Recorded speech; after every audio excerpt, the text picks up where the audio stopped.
Hey, what's up?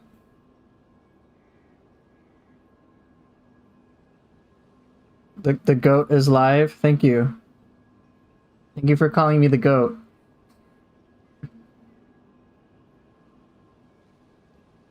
Okay, just setting things up a little bit on my end. And then, yeah, time to play. Okay, put that over there. Good. Okay, back to Nioh.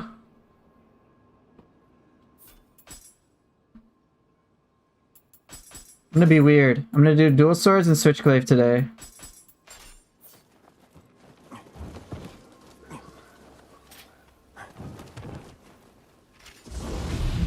Double check. Yep, I got that.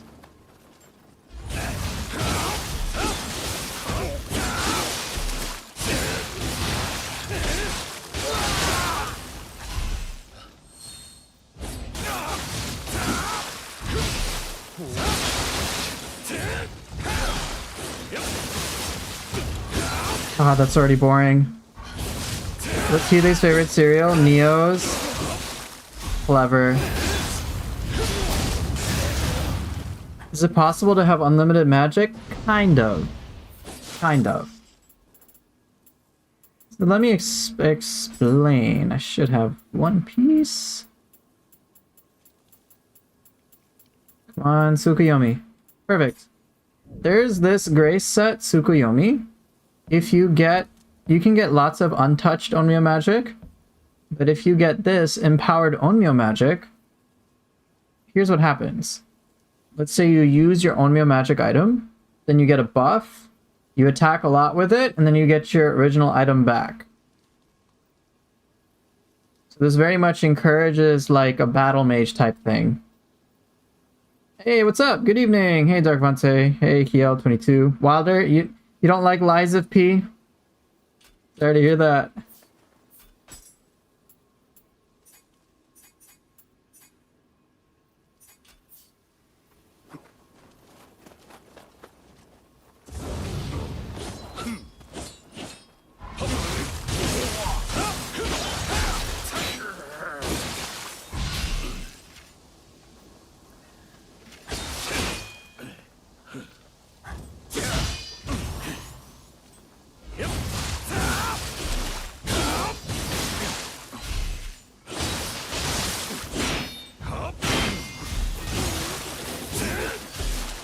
Thank you, Lana. Appreciate it.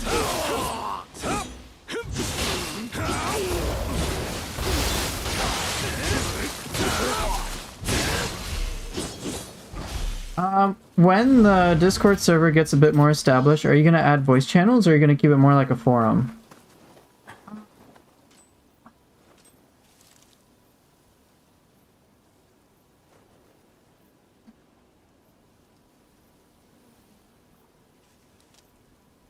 I'm not sure yet, to be honest. I think for now I'll just keep it like a forum.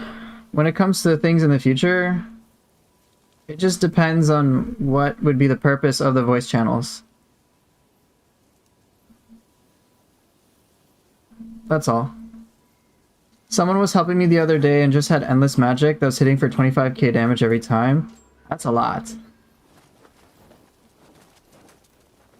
Yeah, that seems a little shady, not gonna lie.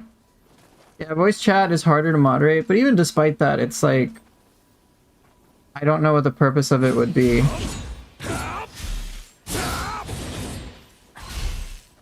Like, it's one thing if people are coordinating things together and they want to talk in a voice channel, that's fine. But like, in terms of my channel, I don't know like what purpose that would serve. What's the hardest weapon in the game? I don't really think there's any difficult, like, I think all the weapons are okay. But I think when it comes to hardest weapon, I can certainly say the hardest weapon for most people to learn is the hatchets. Hatchet's like number one.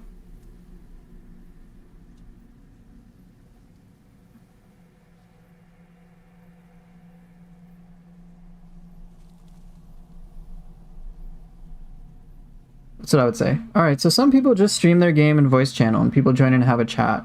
People streaming games and talking about them, like Nioh 3 when it comes out, for example, when you're not streaming. Okay. That can be something I consider.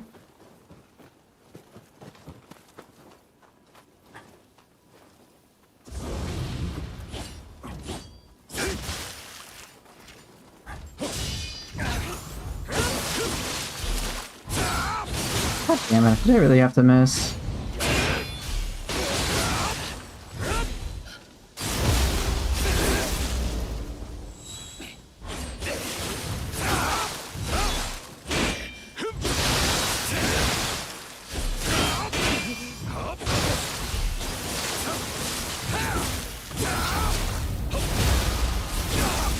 Thought he was cheating somehow. Found him in a Facebook group. I asked about it. He said he had some special build, but wouldn't say what it was. And then the next day, all his stuff disappeared. If I had to be a bread, what type of bread would I be? Maybe sourdough.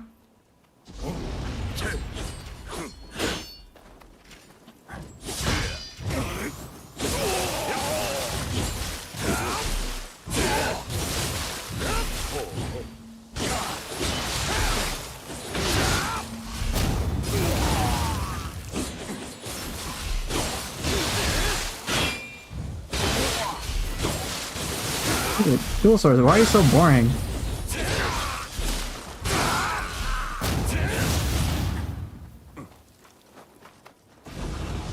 If his build was super crazy, he would have shared it and got like a bajillion views on YouTube. Okay. If he's not comfortable sharing it, it's so suspect.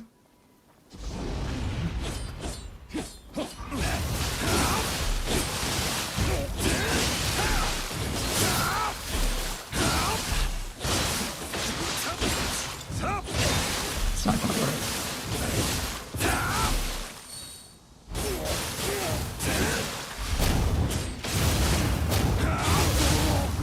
His build name is Cheat Engine. It's a nice build.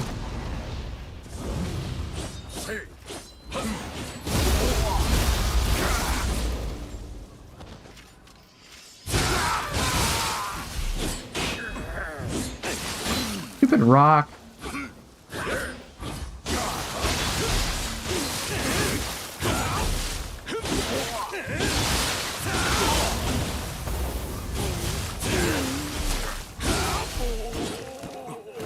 I doubt there's any builds that people don't know about. Yeah. There's entire Excel spreadsheets breaking this down. Also, I played almost every difficulty except Dream of the Nioh without using Flux. Your videos have helped me tremendously. Thank you. You're most welcome.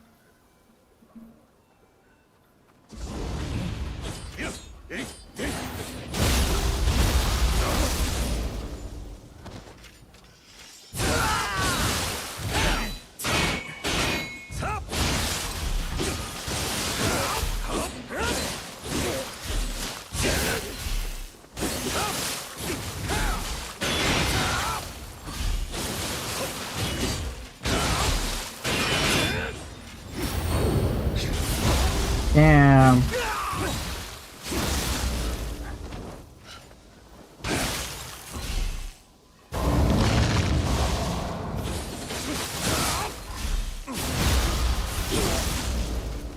I thought Flux and Flux 2 are the same as well.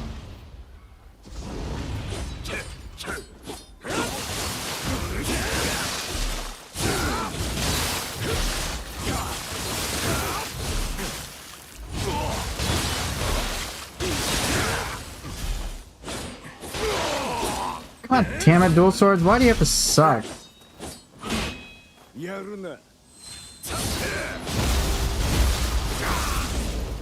God, it's so boring.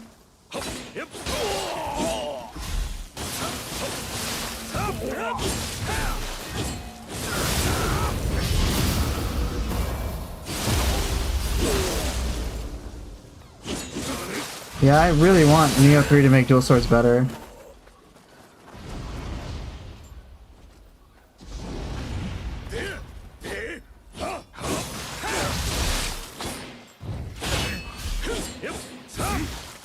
God damn it, really?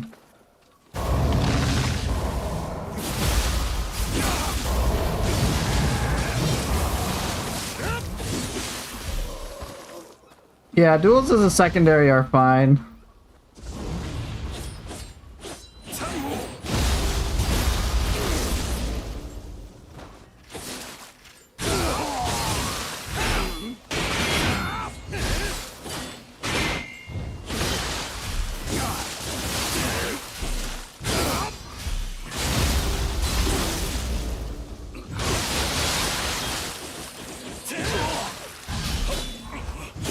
God, man.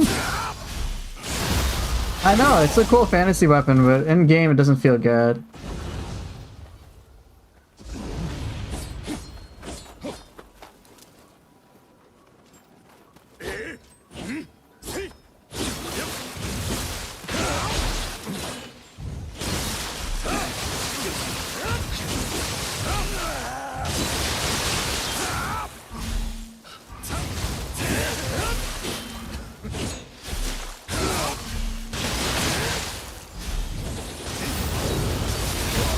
Really? I know, that's what I wish they did too.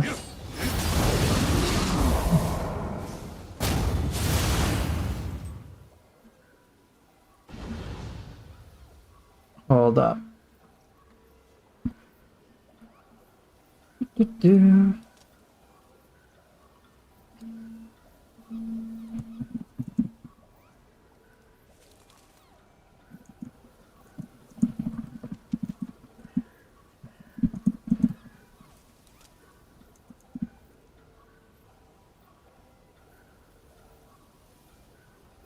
The one dual swords with 2 elements was so cool though. Yeah, it was. Daitoren and Shotoren. What would you say are the top 3 weapons in Rise of the Ronin? For me, I loved Odachi. I think I loved Odachi more than Katana. I liked Odachi a lot. I think I actually like dual swords a lot too. And then Greatsword. Oh, Greatsword was so fun too. Greatsword Odachi felt really good. Not so much bayonet or saber. I did like paired swords, but I think, let's see, I like the polearm. So I think for me it's like Greatsword and Odachi are up there in the top 2, and then the top 3rd slot it's competing polearm and paired swords.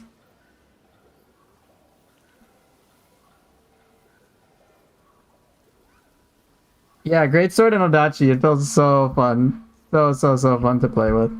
I really enjoyed that. Do I think Ultimate Sign of the Cross in Nioh 3 will be fun? I certainly hope they give it an upgrade, because that does not feel ultimate.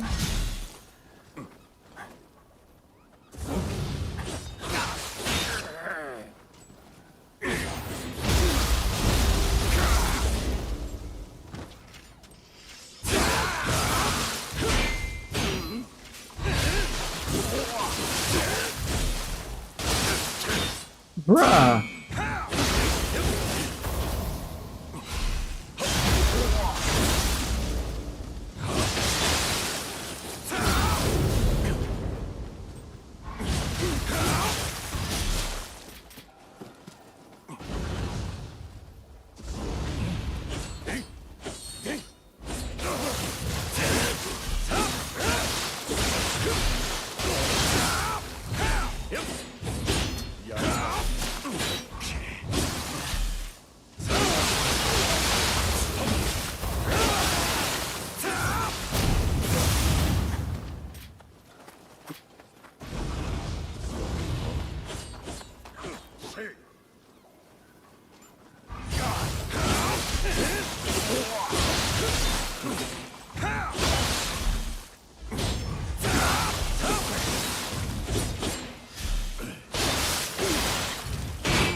Dude, dual swords on our own feel so bad.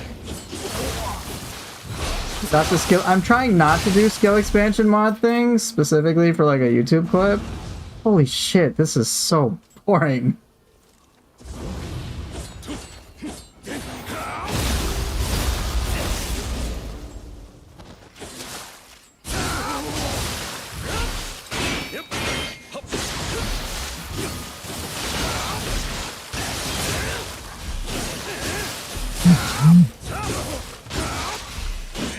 God.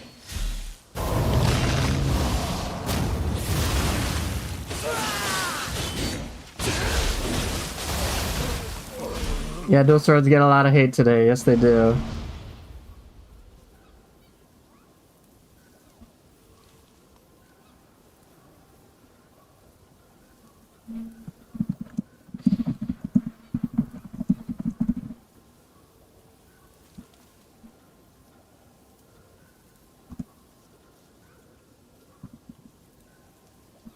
Someone sent me a message on my phone and tell me that I like dual swords. Yes, I'm sure Cass sent me that message. Yes, that's what she wants to talk to me about. uh...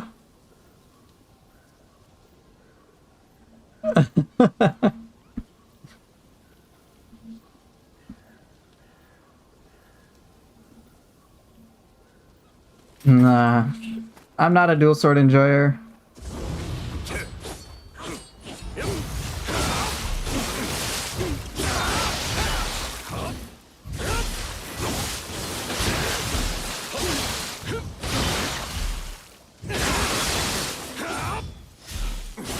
Damn it, I hate like not connecting with this weapon. She has watched me play Nioh. She's played it very briefly. It's not her type of game. She doesn't like the action fighting games all that much.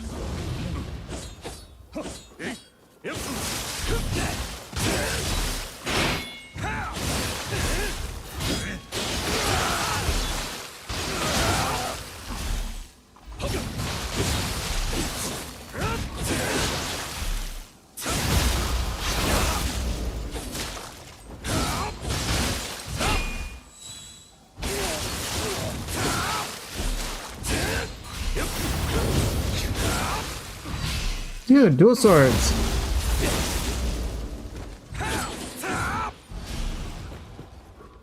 Yeah, dual swords feel so weird.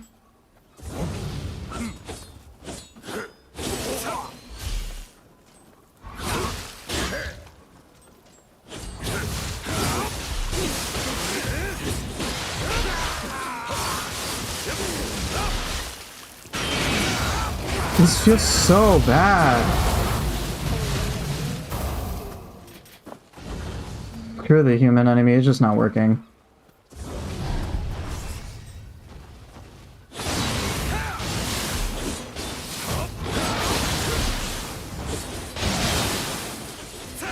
And you dodged.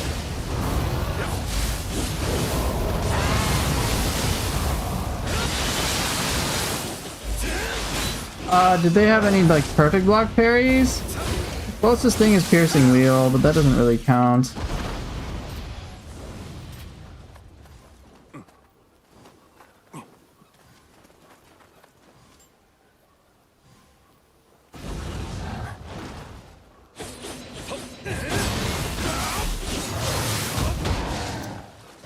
Off, bitch.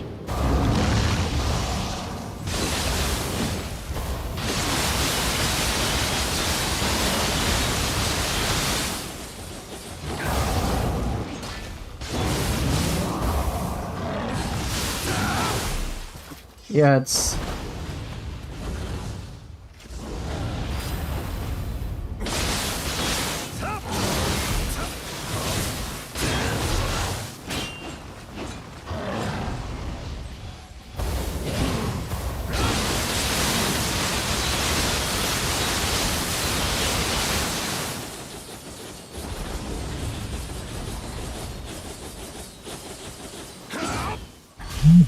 What does Baku's Guardian Spirit do?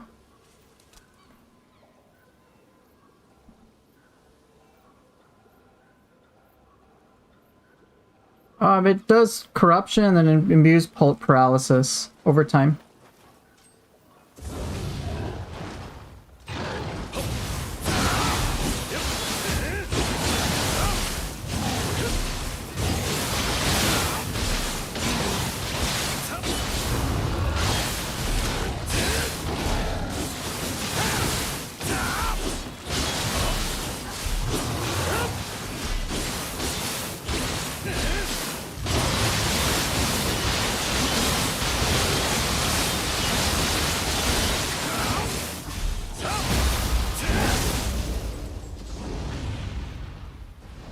Close enough. Well, Guardian Spirit attacks are considered the best. It's all relative. I can tell you the ones I think are considered popular. I've seen Amin no Mitori use it a lot. Shirohami for juggles. Hiobishin just looks amazing. Atlas Bear for the guaranteed stun. Genbu for juggles.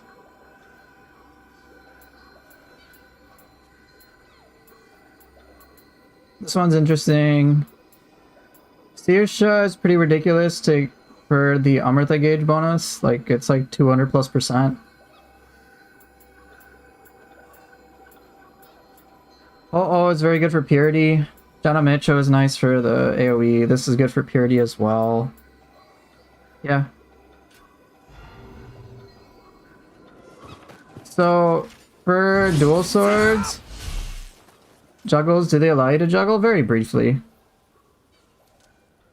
Dual swords just does not have much variety. Here, this is dual swords. Alright. This is what you have. You have 5 different moves. You got a bunch of moves here, but they're all basically parries. Literally 4 parries competing for the same slot.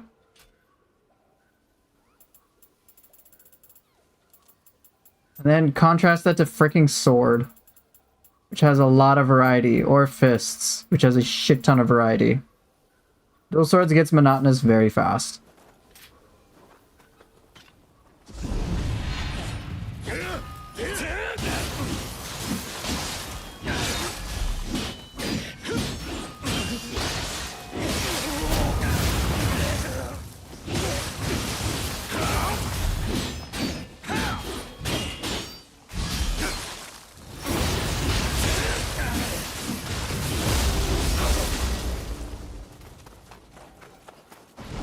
How do they allow you to juggle? Because they just like lift a target up into the air. It's very brief.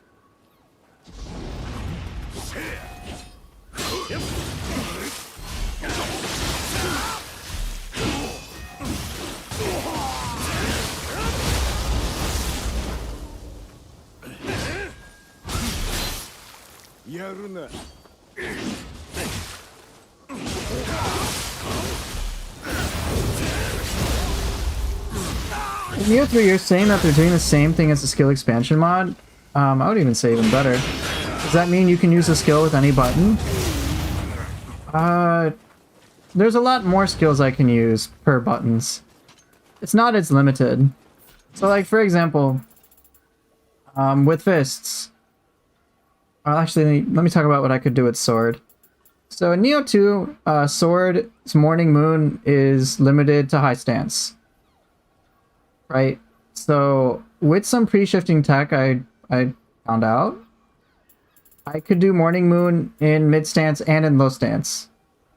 I could do kick in high stance. Like, it didn't the combo enders I could do irrespective of the stance if I was fast enough with my fingers. They're also inserting some directional inputs.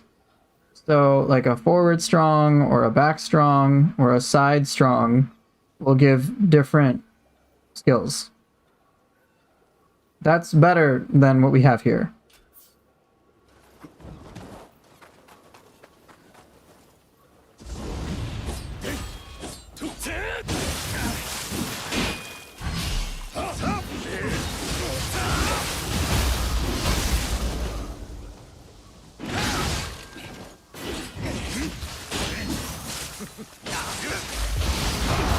Seriously? Correct. A lot more skills usable at the same time. And I think the reason they did that is also to account for arts proficiency. It allows a player to use a lot of different skills.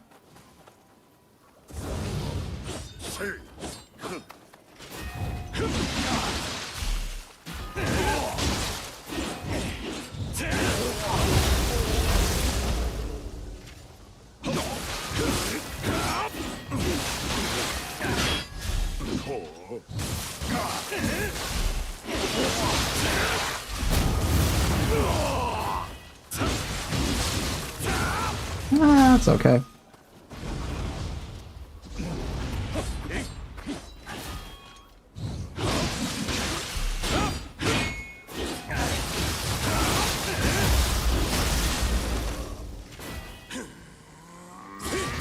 Damn, okay.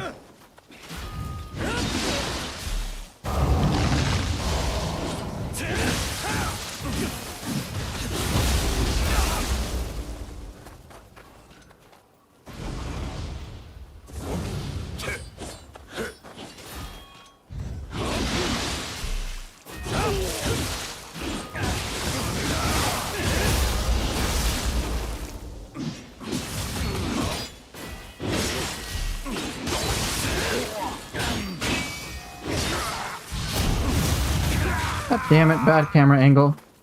I'm sure they'll have all the weapons from Nioh too. The thrust ability, it's thin air.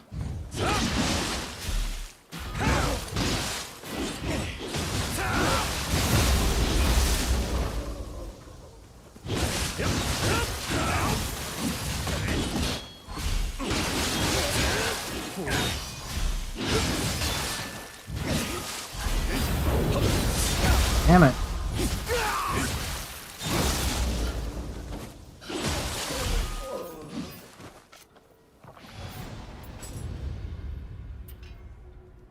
If you're, so let's see. Where can I show it? There's Arc of Chaos. This is a boss skill. This I get from Tate Eboshi. Basically turn your scythe into a boomerang. The thrust ability I think you're talking about is this, Thin Air.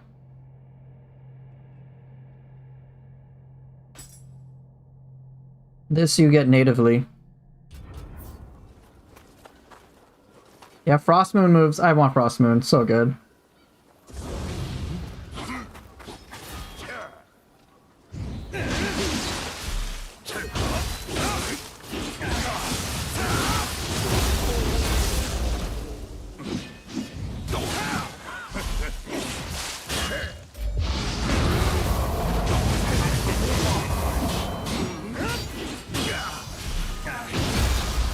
I only recently realized Thin Air actually brings your hurt box extremely low and can go under things like Tate's Scythe and Adachi Ippon's Horizontal Swing. Yeah! And on top of that, you know Shibata's Deadly Spiral goes under that too. Feels so good to land that.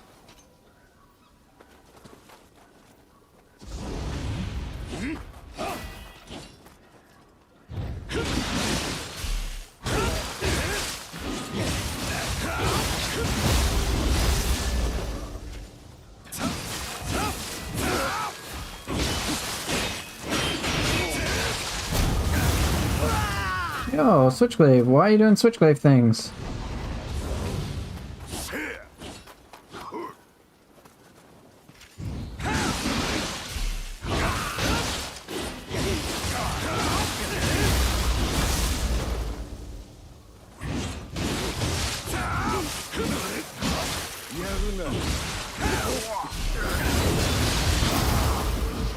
Damn it. Yeah, test it out. What's good? Nice cut. Thank you.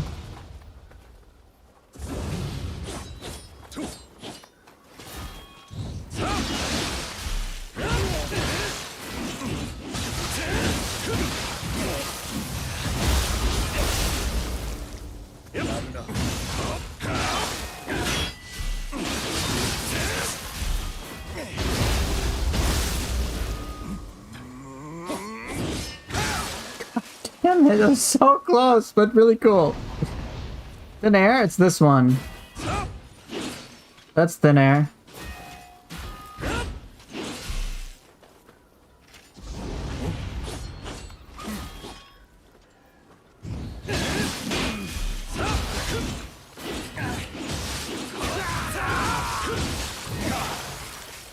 Oh my god! Stop it!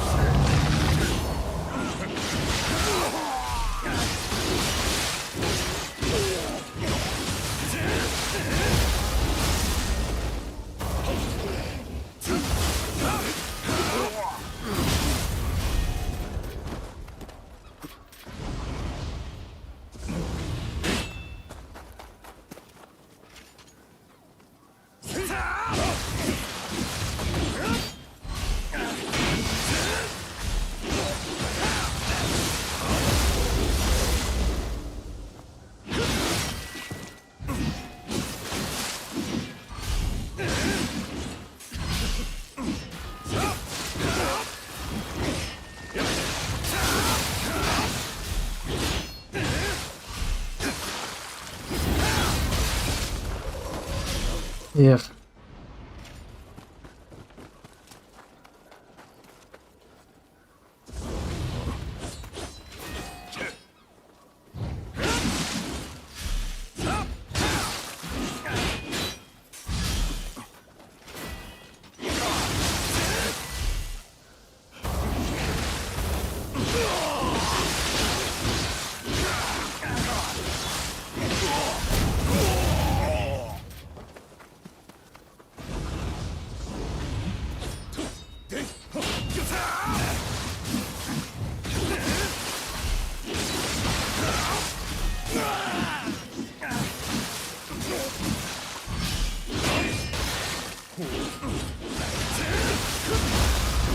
Ah.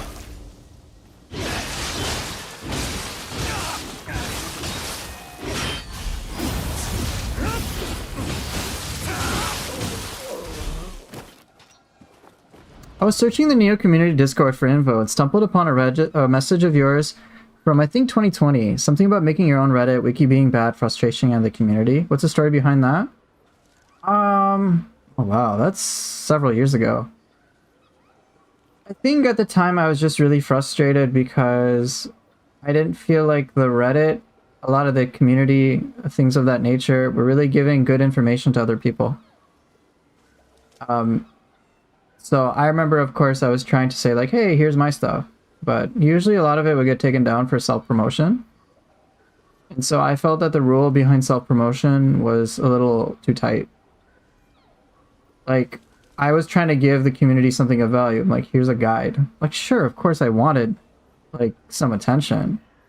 But, like, bro, if I have good quality... At the time, I was like, if I have something of good quality, isn't that, like, okay? But it was very frustrating. And then the Wikipedia, or the wiki page, I didn't find all that helpful. So I was just getting frustrated that the information just wasn't there. So I remember like I remember it was like, okay, you gotta have a ratio of like 10 to 1 posts. So like I'd contribute like 10 different things. And then it was like, okay, I'm gonna make a video of my own, check it out. Right? Like I would actively try to contribute to the community, and then they would take off my videos because I wasn't following the spirit of it. But I was just like, bro, I follow your rules 10 to 1. I help people. Now, I don't remember exactly all the comments that I was getting. Maybe I didn't give like the most helpful comments. But I don't know. I don't know what their deal was. But eventually just like I was just like, fuck this. I'm kind of out. So I was just very frustrated, and then I think a lot of other people in that Nioh community Discord at the time, we were of course generally frustrated as well because we didn't like the state of things. So we decided to create our own community to help a lot of people learn the game and ask their questions. So I like don't put too much traction into Reddit. And so yeah, now of course the ironic thing is that like I get recommended a lot to people on Reddit, and they're like, oh my gosh, you showed up. I'm like, well yeah, I'm here, bro. I'm the same normal person. So I don't really self-promote, and I just let my work do the talking. Pretty much.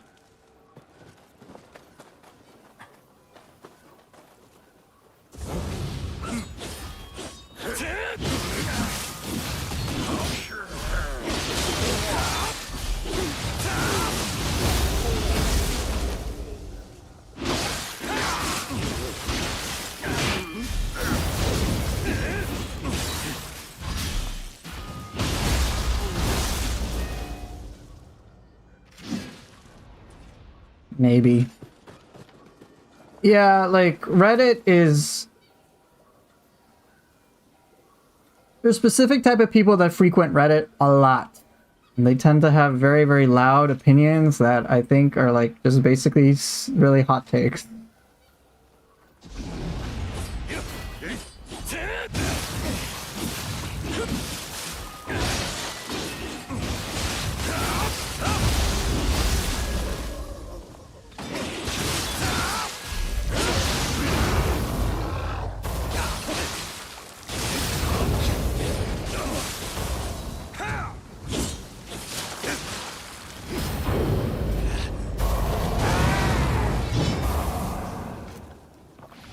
Do I think White Goat is the most skilled Nioh player?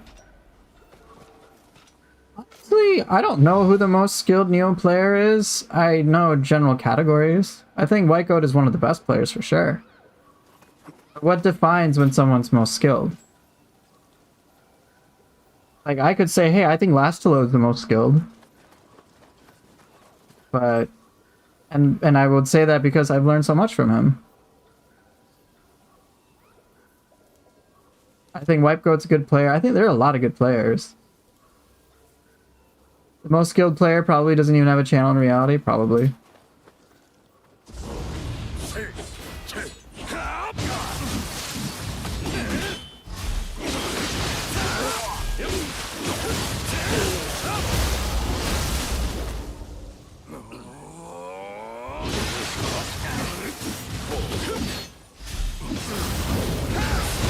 Damn.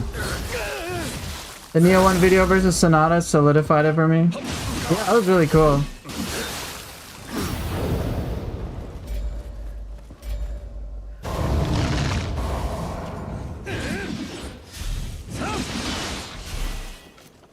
Yeah, the opportunist of Magatsu Warrior's burst attack. Yeah, it's so cool.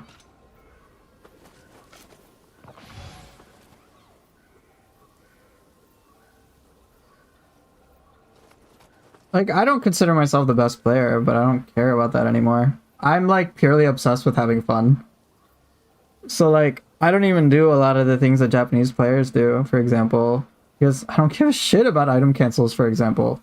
Like, they're fun, they're really cool, but, like, I'm just like, yeah, I'd rather use yokai abilities.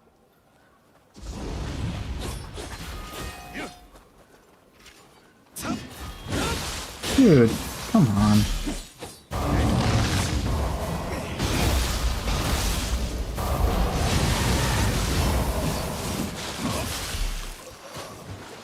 Right, like, for me, the being skilled is secondary to having fun. I like comboing with Guardian Spirits. When I'm in Yokai Shift, yeah. But I don't use Jutsu that often.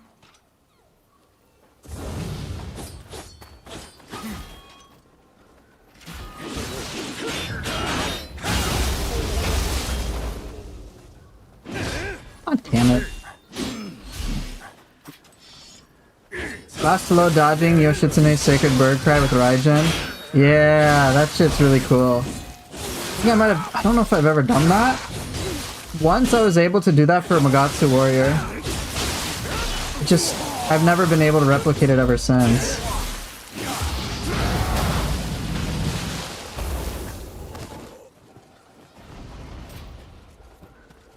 I don't know. Thanks, man. I appreciate it. Yeah, to me, like, being top or whatever, like, I used to think I needed to be, like, the absolute best player for Nioh to, like, get some traction. No. I just try to teach people how to have fun.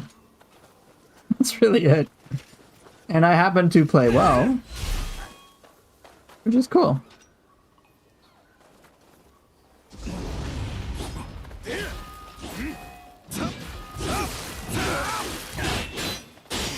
Oh my god.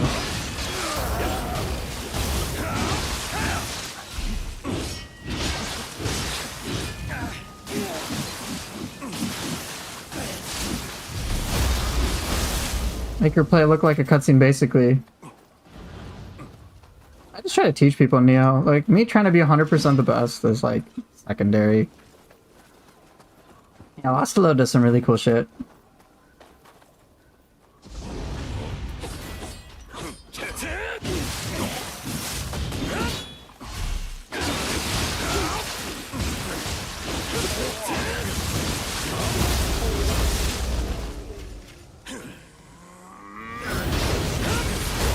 Damn, I wish I could have got the kill there. It's been so cool. How close? Get chaos away.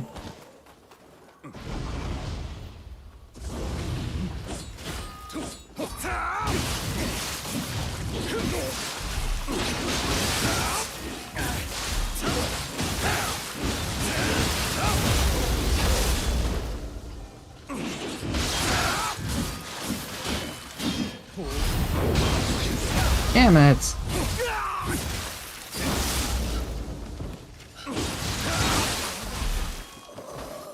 Wizard, I'll have to take a look at your comment.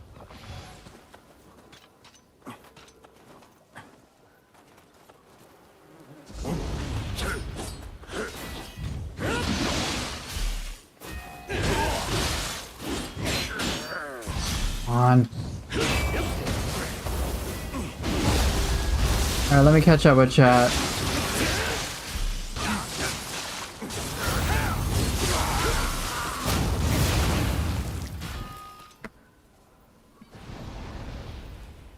Okay.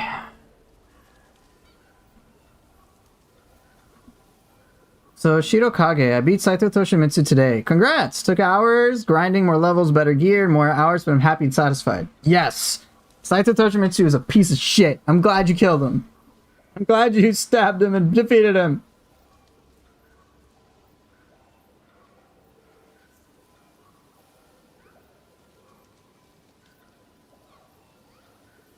Yeah, you can call me Bob Ross and Team Ninja if you like.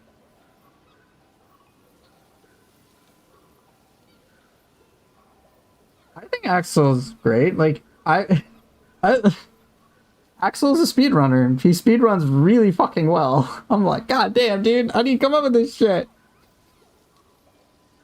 Axel knows how to speedrun really, really, really well. Like, I'm just, it may not, like, I'm not the biggest into speedrunning personally, but I have a great appreciation for it. Like, he knows the most obscure things. I'm like, how the fuck did you find this out, dude? Like, he has to be incredibly detail oriented for that. I think it's impressive. Axel, Poover, did you comment? Did my comment convince you yet on the Nioh combat loop video, or do I need to keep trying? Let me check. Let me check what you said. Shirokage, I'm glad my guys have helped you.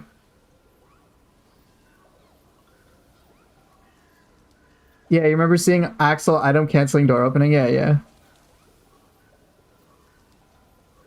One thing I generally try to do is not try to, like, dock anybody down, like, irrespective of skill. I'm just like, dude, people are just playing a video game.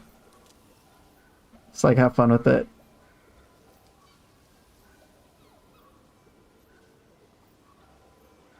Yeah, you item canceled a door opening. Like, that's the minor shit I would never look into.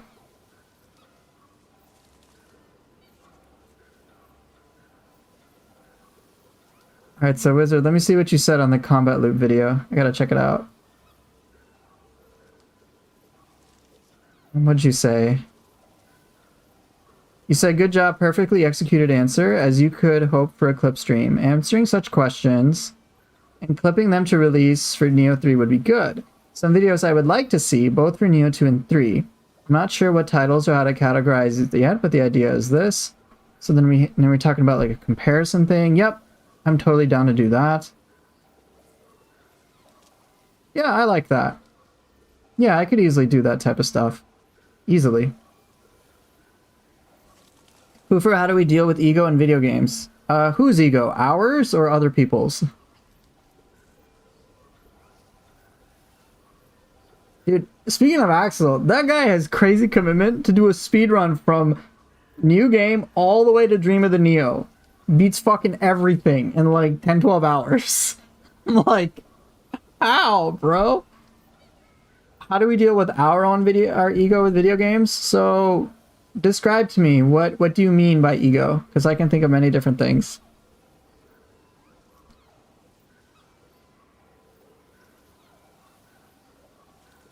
For the Nioh 2 mechanic explanation video specifically.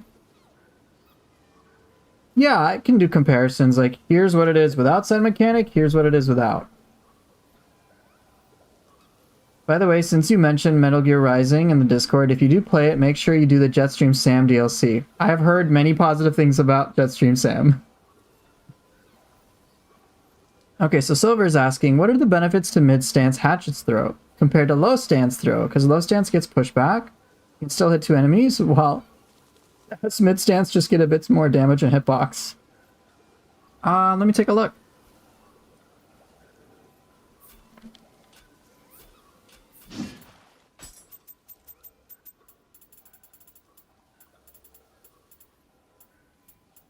So you're asking, just so I understand, the difference between things like dual hurl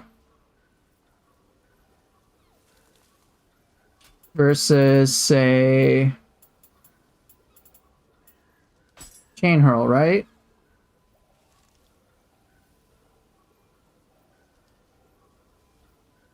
I think it is kind of as you say. The damage for chain hurl is pretty weak. It's fast. Right? It's fast, but it's pretty weak. And it's meant for single targets. It's not like a non-stop pressure thing. I think with dual hurl, it's far more of a commitment damage and it goes very like straight. Piercing hurl is very much just like a long range damage charge.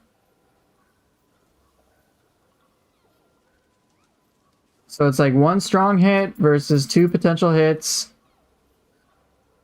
versus like quick hits. I think that's the best way I can think about it.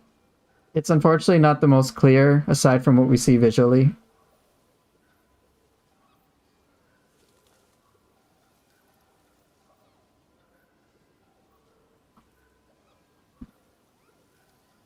Truth be told, when it comes to Nioh explanations, I'm not usually sure.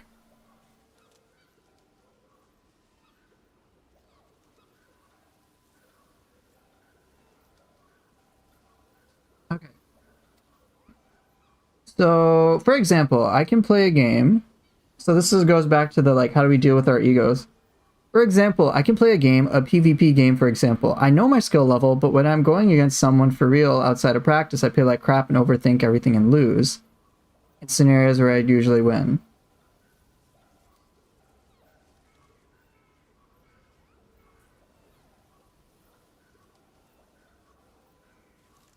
Okay, I'll wait for you to finish your comment. Okay, so Wizard, you're saying, I mean making a video about showing the RPG side of Nioh, things that a combat montage doesn't show, build variety, progression, something like here's why Nioh is not just another Souls-like. I'd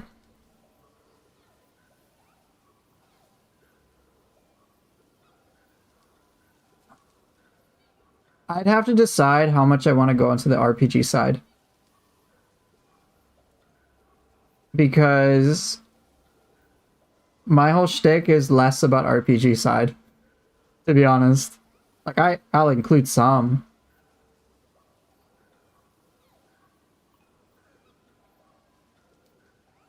But build variety, truth be told, is going to be taken over by most other YouTubers. I already know that. Like, I'm already expecting YouTubers like Poar Gaming to be like, here's the best build for Nioh 3, destroys everything, here you go. Like, I already expect that to happen. People are like, oh my gosh, you're gonna play it this way. I'm like, I already expect that to happen. Or like a lot of the other YouTubers.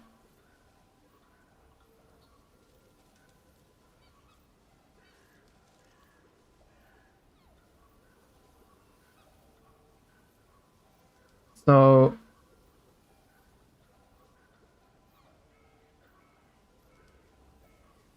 there's like, that's pretty much that would be it. I can show some comparisons, but I don't know how much I want to go into that as opposed to like focusing on combat stuff. Yeah, I probably am not understanding what you're talking about. Like, would you want me to say showcase like RP, like some of the mechanics? Like Souls like has this stuff, and then Nioh has like key pulse, and then and there's this mechanic, and there's that mechanic. Like, this is very different. Like that list of like Frost Moon mechanic, for example, and then I show it. Was that kind of what you were talking about? Okay, let me address Swamp's question, because I think this is actually really good, like a really good question. So I think Swamps, you're actually quite self-aware about the fear of losing. So let me ask you this. Like, of course I get it when we lose. It's just like, yo, like, we get pissed off at other people. But if you lose, there's obviously some, to me, there's obviously some consequence to you. So why is it bad to you personally to lose in a video game? What does it mean to you? Because I can see you understand that, like logically, you're playing like crap. You say that. You overthink everything and then you lose. And you're like, fuck, it's not me, it's a them problem or something. What does it mean to you to be like, shit, I lost?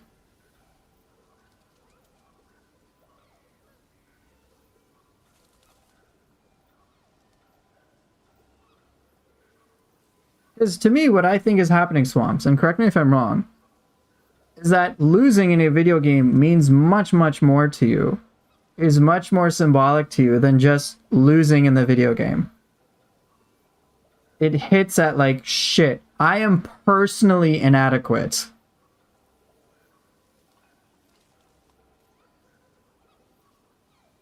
Right? If it's like, hey, if we're physically the same skill level, and I'm still losing, there's something fundamentally defective with me.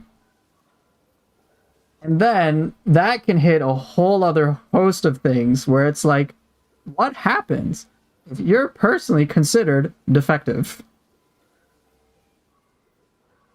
And then it can be like, oh shit. But at least in my case, it's like, if I lose something, I look bad. And then what happens when I look bad is people will be really fucking harsh on me based on past experience. So then, yeah, I'm gonna want to be a little defensive. Because what I'm really defending is not so much that I lost the game. Because logically, I know losing the game ain't that big of a deal. But it's like, well, really, I'm trying to ward off punishment due to my failure.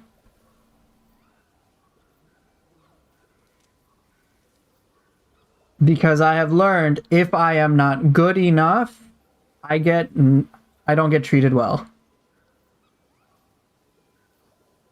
Right. I'm extremely harsh on myself. If I lose, I play with that fear. Exactly. Right. But let me ask you to consider something here, Swamps. Let's think about someone you care about, someone you love, someone you're friends with, anything like that. Maybe another family member, perhaps. Or maybe, like a young kid. If they lose a game and they play like crap, are you gonna be harsh on them? Like, you suck! I can't believe you lost! How could you lose? You're terrible! Would you ever say that? Of course not. Yeah. Tell me why you wouldn't say that to that person.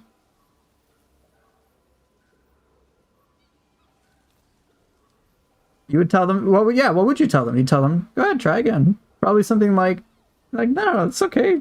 Just try again. Let's see what we can learn. No biggie.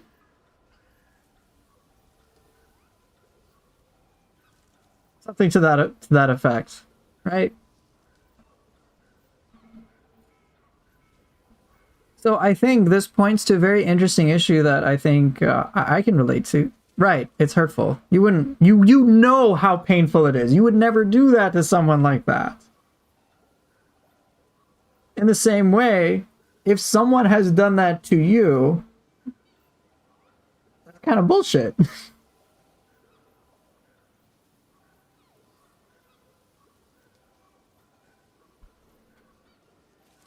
So what I would recommend, Swamps, is when you are finding yourself wanting to be, when you're like, oh shit, I'm losing and like, this is too much to bear and I want to blame and like attack other people.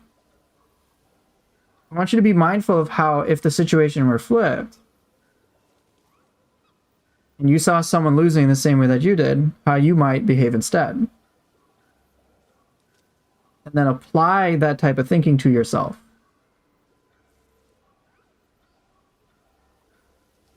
My guess is you've had things happen to you in your life where you've kind of been conditioned to think that you should be harsh on yourself if you lose. That's my guess.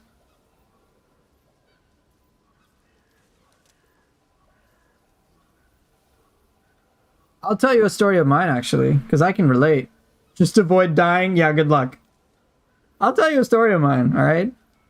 I grew up with perfectionism put onto me. Intense amount of perfectionism. Literally, if I, like, impossible standards. Right, and it looks like Lucky's touching on that. Happens to a lot of people who had high expectations placed on them as kids. Yep, straight A's, nothing less. Stereotypical, like, Asian parent mentality. But my father was also abusive too. So, as if the unrealistic expectations isn't bad enough, it isn't already damaging to self-esteem, and also got abused too. So, nothing was ever enough. I never felt good enough, and I would always feel bad about losing. Always. And I'd be terrified of losing. And I would work my ass off to try to become super good at what I was doing. And that was as a kid. Okay. Fucked me up a lot.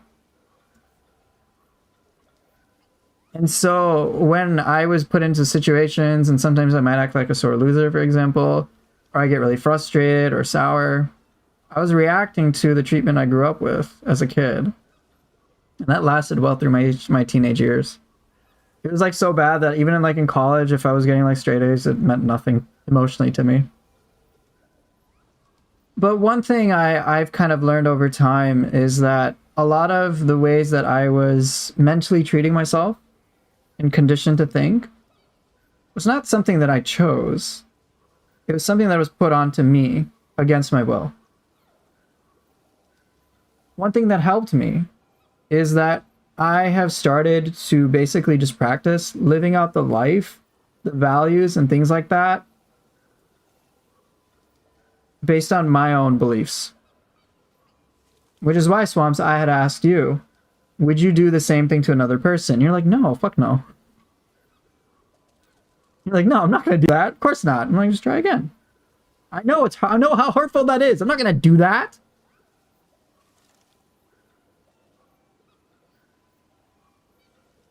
So, in my own life, the things that I am preaching to other people, I will directly try to practice myself, to myself, because I want other people to learn from that too.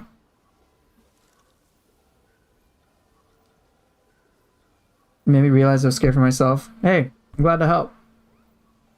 I have a fundamental belief that a lot of people who say go through trauma like myself, that while we may have been conditioned with a certain type of thinking, that conditioning was all external.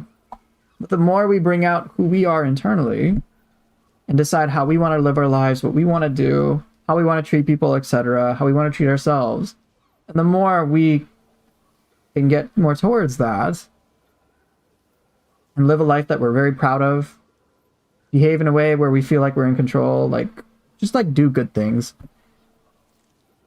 The more and more we do that, I don't know, but it's helped me become incredibly more secure over time.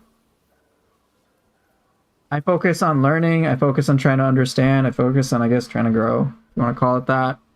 And I do it coming from my own mind. So if I make a mistake, for example, I'm going to decide whether I made a mistake. I will, of course, consider if other people are telling me, hey, man, I know you think you didn't make a mistake, but you actually did, and here's why. And I'll be like, okay, let me try to learn and understand the mistake. And then I'll decide, all right, well, I made a mistake. And shit, I was trying my best, whatever. Let me figure out how to do better next time. Okay, cool. Thanks for letting me know. On the flip side, I've had people try to gaslight me to think I made a mistake, and even after trying to understand their perspective, I'm like, nah, I don't agree with it. But in these two different segments, I guess, of thinking, if you want to call it that, I'm still deciding what I think is right or wrong. I would encourage others to do the same. I will consider and try to understand other people's perspectives, but I have no requirement to agree with it unless I'm like, yeah, that's cool with me. So I hope that helps. So Lucky, you're saying, happens to a lot of people who had high expectations, right? We said that. It was a crazy realization to me that saying, wow, I suck, and beating yourself up comes from a place of ego. We think of ego as something that makes you arrogant and big-headed, but it's not so simple. Ego also makes you unable to handle failure because when your ego is excessive, any failure is unacceptable. Right. That's something where I asked myself, what level of performance would make you happy, and be specific this time? And the answer I got was genuinely absurd, like impossibly optimal. Yep. Perfectionism can never be satisfied. It's always moves the goalposts on you. Right. I don't try to be perfect. Bro, I can't fucking be perfect. Can I get better? Yeah. And also, for the people I love and care about, I don't want them to deal with that perfectionism bullshit. Fuck that. So I shouldn't deal with it either. Don't mean none of this double standard bullshit. No. At first, it was very uncomfortable. Like, for me to try to practice that on myself, my brain would be like, nah, keep the double standard. And then as I questioned it, I'm like, wait, but why? Why the double standard? And like all sorts of other like fears would pop up, and then I would address those, and then eventually I realized, I'm like, bro, I'm like, this is not shit I'd put on another person, so it wasn't fair that it happened to me either. Like hello? like what the fuck? And then like with my father, for example, who I don't get along with, now I'm like, oh, like I'm seeing the same pattern of bullshit that I grew up with. Maybe not like physically, thank God. But I'm just like, yeah, I'm not dealing with this shit anymore. I'm not dealing with it anymore. It was a lot easier for me to like start drawing boundaries and things like that.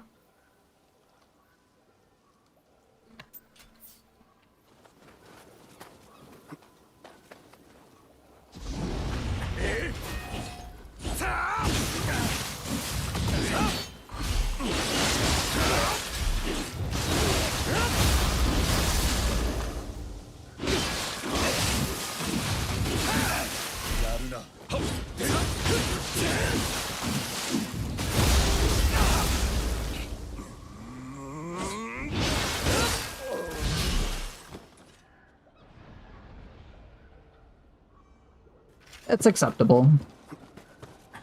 Oh yeah, I've broken the, yeah, pretty much breaking the cycle. Yeah. It definitely was like, I'm pretty happy about it too. But for like, so if, as you guys may or may not know, like I got divorced because I was not a good husband, to say the least.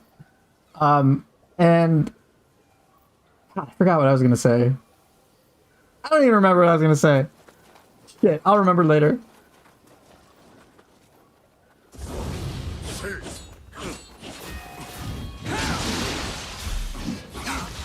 Damn it.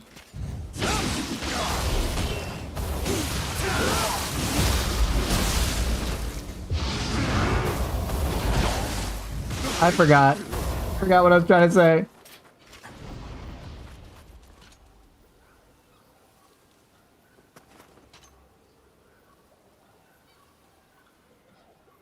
Yeah, perfectionism doesn't exist. No human being can be perfect. Perfectionism is by default unobtainable. Unattainable. But we can be conditioned to think we need to do it, otherwise there's some consequence.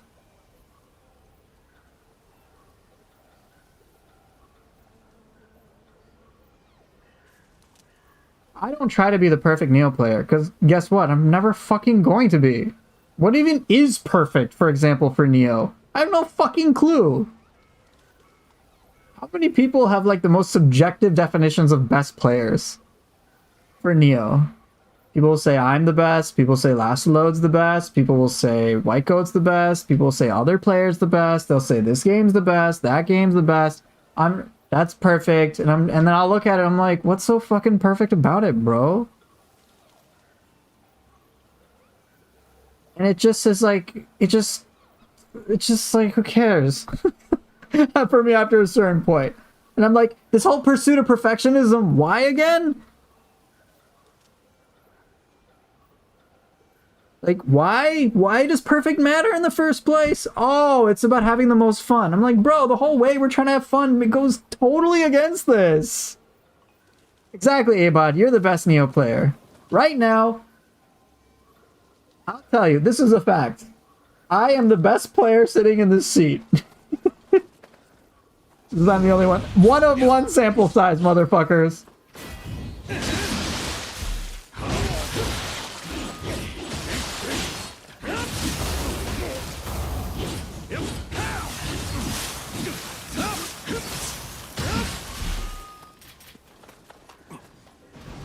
Perfect Nioh play is just doing really obscure sequences you had to try 50 times to pull off in a combo video. Yeah, pretty much. Like my 2000 hours video, which got a lot of traction, like, dude, that took me like a month to make. Like that final Yoshitsune clip, oh my gosh, it took me like a whole day to get that. Because it wasn't just about pulling off sort of meditation. It was about doing so in a specific time frame to specific music. So it like sequenced beautifully. It took a lot of effort.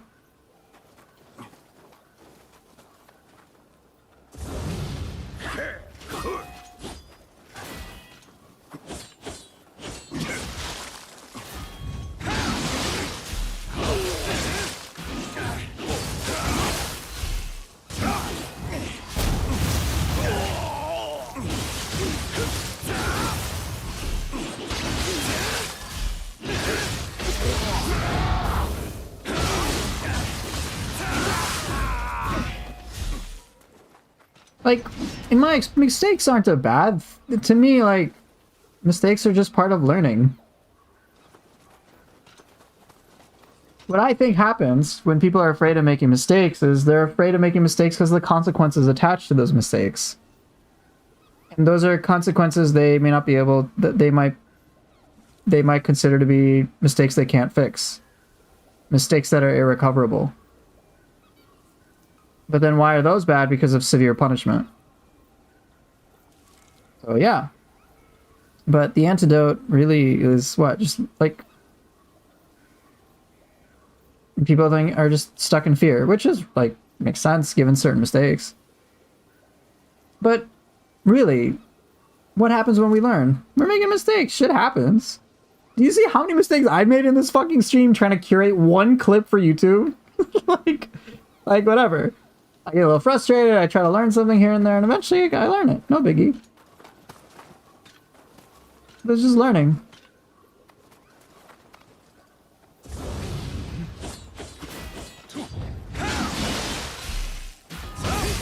Damn it!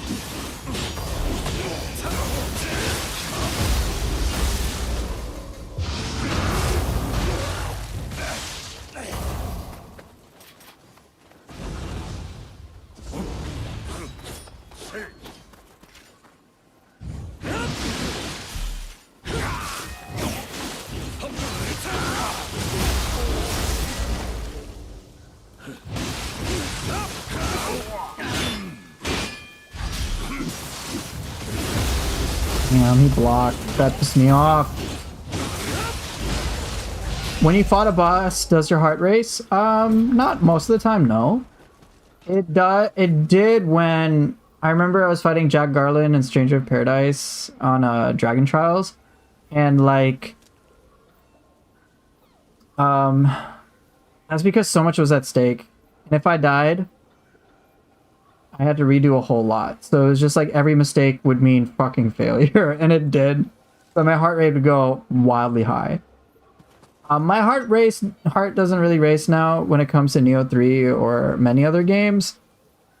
Because I'm not there to win immediately. I'm there to learn. If I'm there to win immediately, bro, my heart is gonna race. I'm gonna have to play fucking perfectly when I don't know shit. That's too much. That's too much. So I'm just like, yeah, I'm probably gonna die a bunch, but did I learn something? If so, fucking great. Did I figure out some cool creative interaction? Great. Was it satisfying? Great. If so, great.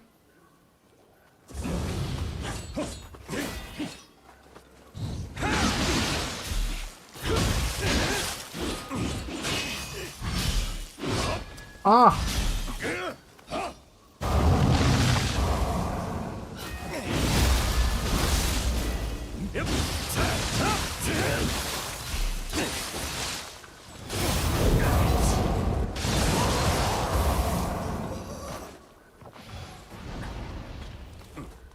Right, like, if my goal is to try to beat the boss, and that's it. If it's just trying to beat the boss, then if I fail against the boss, I'm fucked.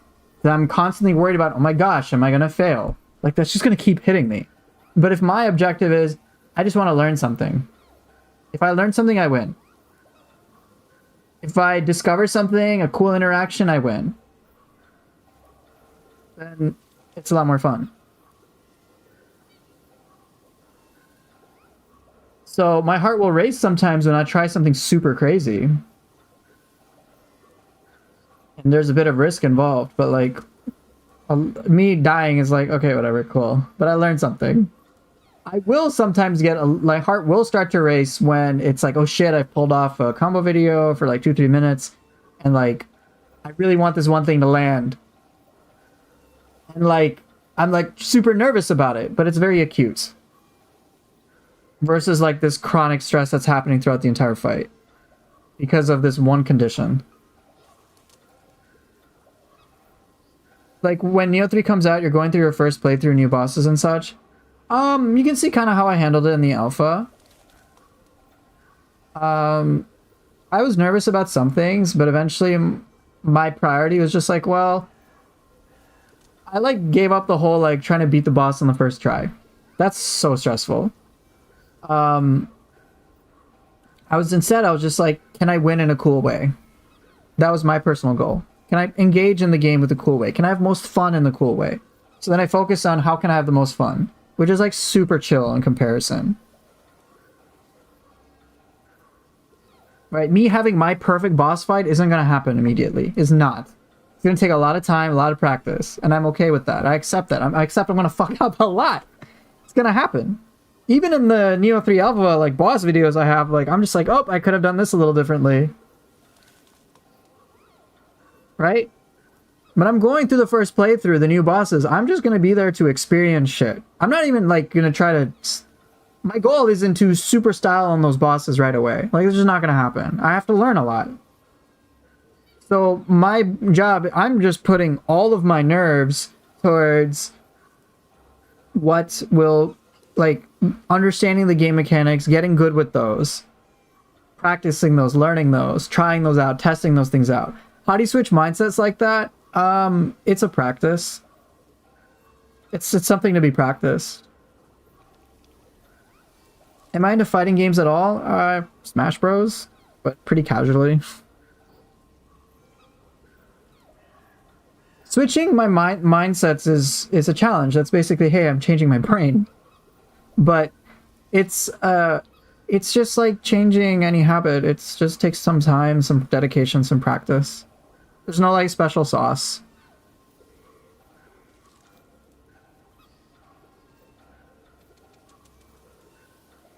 Basically, in order for me to switch mindsets, it's again very slow process over time.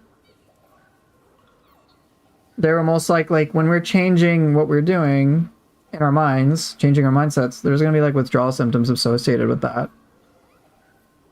Right? But if we believe that the new mindset or the new way of doing things is the way to go, basically, if we think the long-term benefits are that damn good, and if we believe that, we feel that, then I have belief that we'll weather anything in the short term.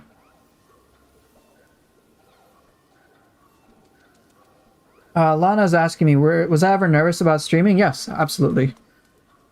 Absolutely nervous about it. Mostly because I was concerned whether my shit people would want to watch.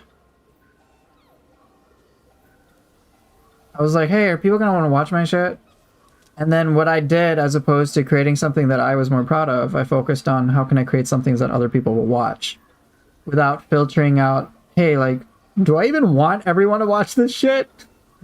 Like, and I would think like, oh, and my definition of everyone would be like a small subset of people in all actuality.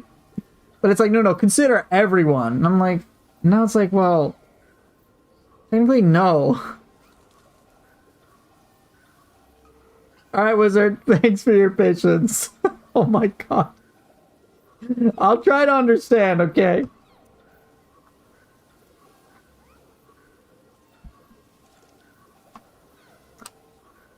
Some people can be nervous by default, yeah. In my experience with my main job, so if you guys don't know, like, I'm a relationship marriage coach and whatnot. I think emotional regulation is a lot easier than people think.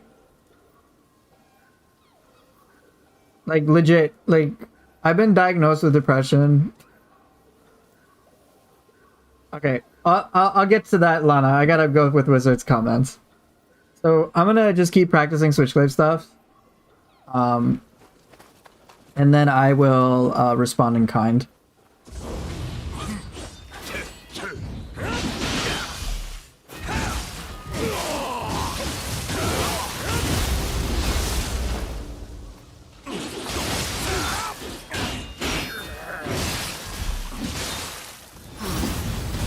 Damn, that would have been good too.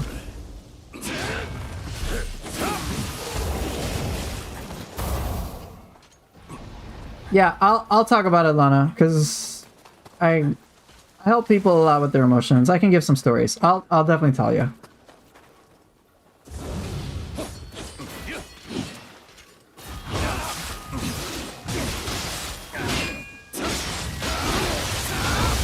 God damn it, camera angles, shit.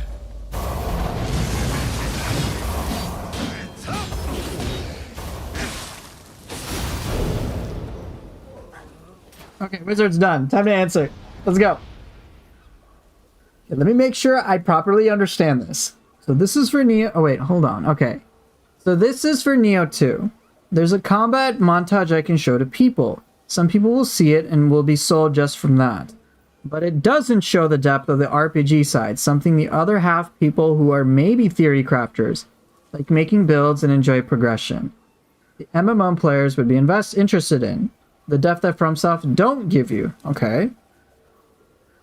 So like, so far what I'm getting is, here's some builds from Souls-like, here are all sorts of possible builds from Nioh, okay? Briefly going over how many skills you have compared to Souls, talking about armor sets, graces, what different playstyles and builds are possible when you add Guardian Spirits and Soul Cores. You wouldn't have to showcase all the builds, mostly talking about them with a few examples. Something you could almost do right now given 15 minutes. People always showcase the combat in Nioh content videos. They never talk about the RPG side. I'm not talking about here's the best build. It's a video where I want to show to non-Nioh players so they understand the other half of the game. Okay, I think I understand what you're talking about. Right? I think I do. I think I get it.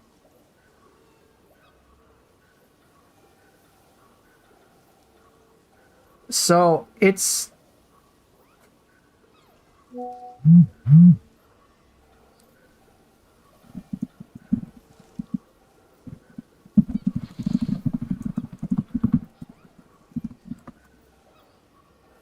Okay. Oh, damn it. Hold on.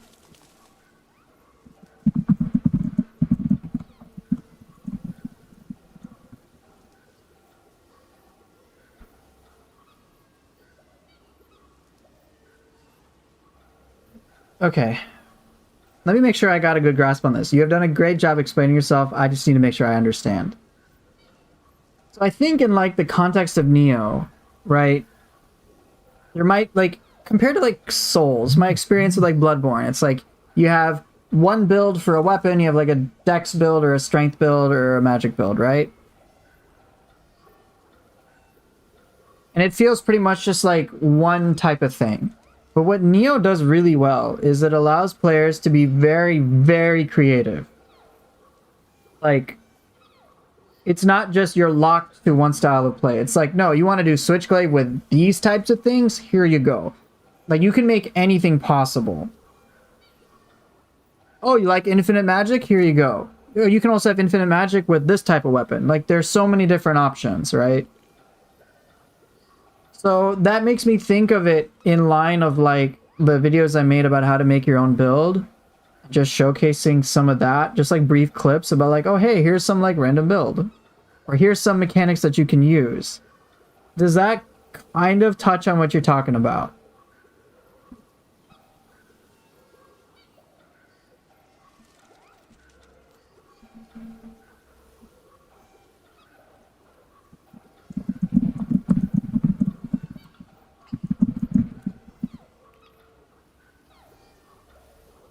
Yeah, kind of like how you did your how to make a build video.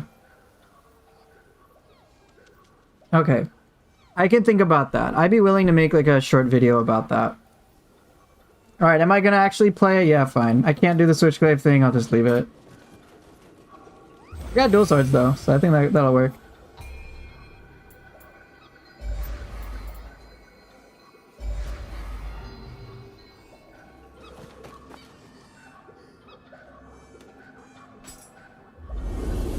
It's definitely a case. Like, I think I would have to list off, like, here's what Nioh does. You have so many build options, here's so many different things, and so many creative ways you can play. And just have, like, a few concrete examples. Like, here's a bunch of different sets, a bunch of different builds. I think I could make that. That would take a bit of work, but I think I could do that.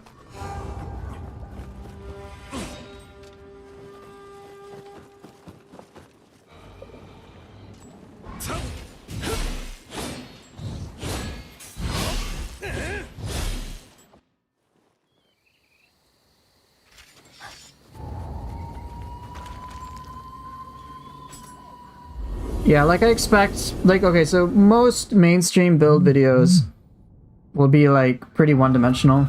Stack damage in this one way. Oh, no, it's Kametachi, bruh.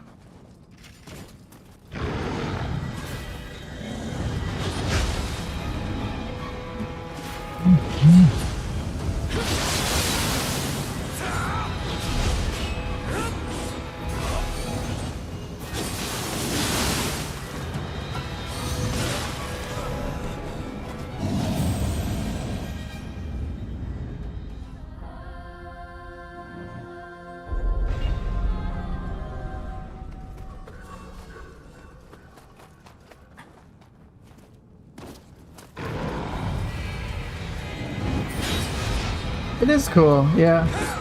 The arena. I just do not like this boss fight.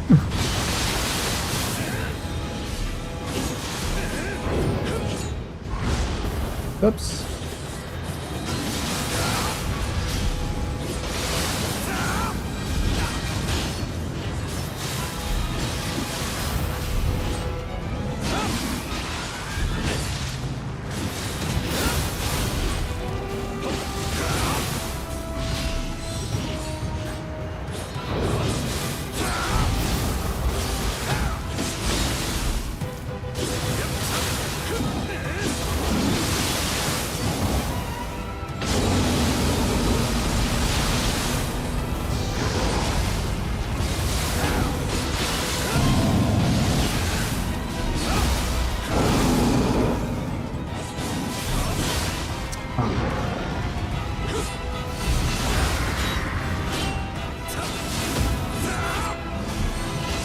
Damn it! How am I dealing so much key damage? Corruption, I think? Oh yeah, I gotta answer Lana's thing too. So after I beat Kametachi, I have to answer Lana's thing. Otherwise I will forget. I will guaranteed forget.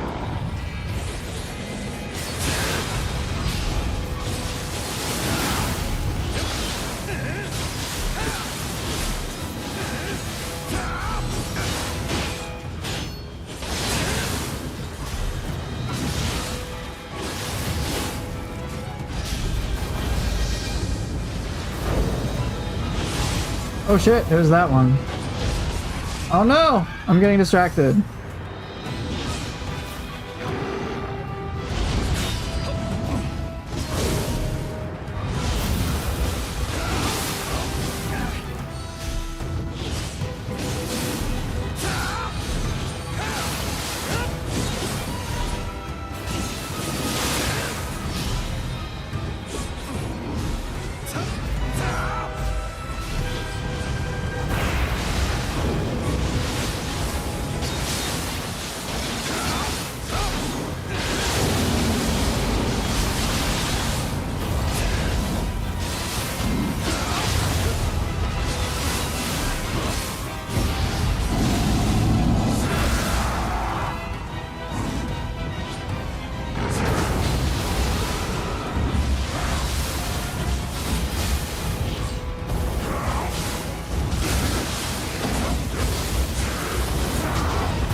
Maybe a supercut demonstration of different builds and set mechanics going quickly from blacksmith to menu to in-game.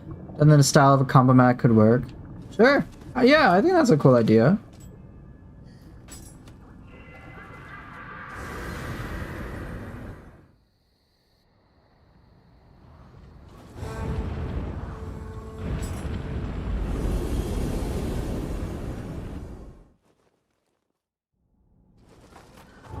Emotions? Yeah, I know, I forgot. Alright, let's see.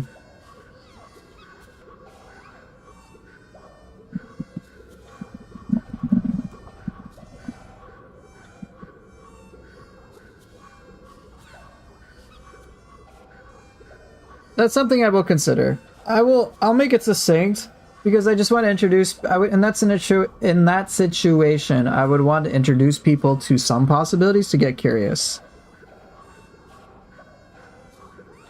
And yeah, like I would be down to do that. To be like, here's a slightly different way of playing. Here's what you can do. Here's some cool ideas.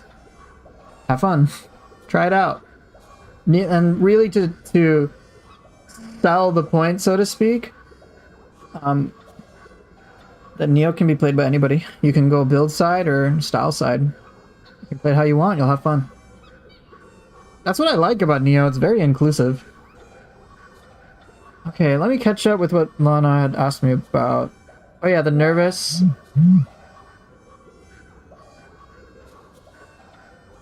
The trip has... sorry, my brain's multitasking. Let me catch my brain up.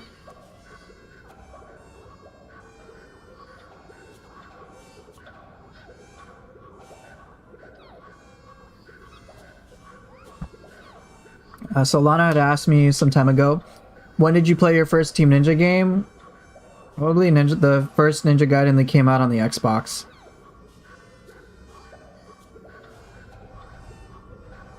Okay. Some people are also very nervous by default and have trouble controlling their emotions. Requires a lot more work for them. Okay. In my experience with, especially with the clients that I work with, there's a reason they're nervous. And usually if I can help them feel understood, that like if I can show them that, hey, like I get where you're coming from, and then I can give them something that helps them feel better, then their anxiety will go the way it's meant to go. I don't think anxiety is a bad thing. So there are really like two ways that I see anxiety. So one, there's the crippling, paralyzing anxiety we cannot fucking shake off. Whether we're worried about something in the future happening, right? Or something that's happened in the past affecting us in the present and therefore in the future. We're worried about some shit happening, right? But we feel like we can't do anything about it. So all we can do is fucking stress over it and it'll just never go away. So with streaming, for example, do I have control over everyone liking me? Obviously not. But I might know that logically, but there's something rooted underneath that's stressing me the fuck out about that. So there's a deeper root to the stress, a deeper root to the anxiety. And so I usually help my clients help them understand that. And usually they can find out that there's some like weird ass programming that's been put upon them in some way, whether it be from their experiences with other people in life, maybe their family. I remember one client I used to work with, this was like in my previous job. He was like a military veteran. So like all sorts of things. I mean, there are people who don't like gakis. Can you imagine? If that's not under control, then not under control, nothing is. Fuck off. Oh god. Now is not the time for that shit. But controlling emotions, I personally believe is easier said than is a lot easier than people might think. I'm not saying it's super easy. I'm saying it's a lot simpler. So like when people can understand each other, people feel like they can relate to each other, a lot of the times the stress automatically goes down. Because they don't usually feel like they're fucking crazy. They're like, oh, someone can relate to me. Someone gets where I'm coming from. Okay. I am more willing to listen to you now because you actually understand what I'm dealing with. Yeah, I get it, bro. It's cool. And then, like, I usually try to help somebody in a way that resonates with them, and they try it out and go from there. So when someone doesn't feel fundamentally understood and like validated on some level, yeah, their stress is going to be high. No, that's not what we're talking about. We're talking about emotions and controlling them. Right, like, for example, if someone is screaming and shouting, hey, I'm in pain, like, our response is like, oh shit, someone's in pain. Like, oh my gosh, you're in pain. What type of pain are you having? Let me figure out how to help you with your pain. Gosh, it's obvious you're in pain. And like, we go to help them. And then their anxiety goes away because they've actually been able to meaningfully do something about it with, say, your help. I'm not giving the best example. Let me try this again. Let me use a personal example. So, okay. The paralyzing anxiety I was having from streaming early on, it was not something I could control. Like, I can't control everybody liking me. And I would really worry about public image. Non-stop, like, oh gosh, my image. You're in pain, gawking in your room? This is why we need guns. Okay, like, I would worry about, oh no, having a perfect image. Oh fuck, like, and stressing about like every little detail. But I would be doing so from a very externalized place about like, what will other people think of me? I wasn't really even thinking about, what would I think of this shit?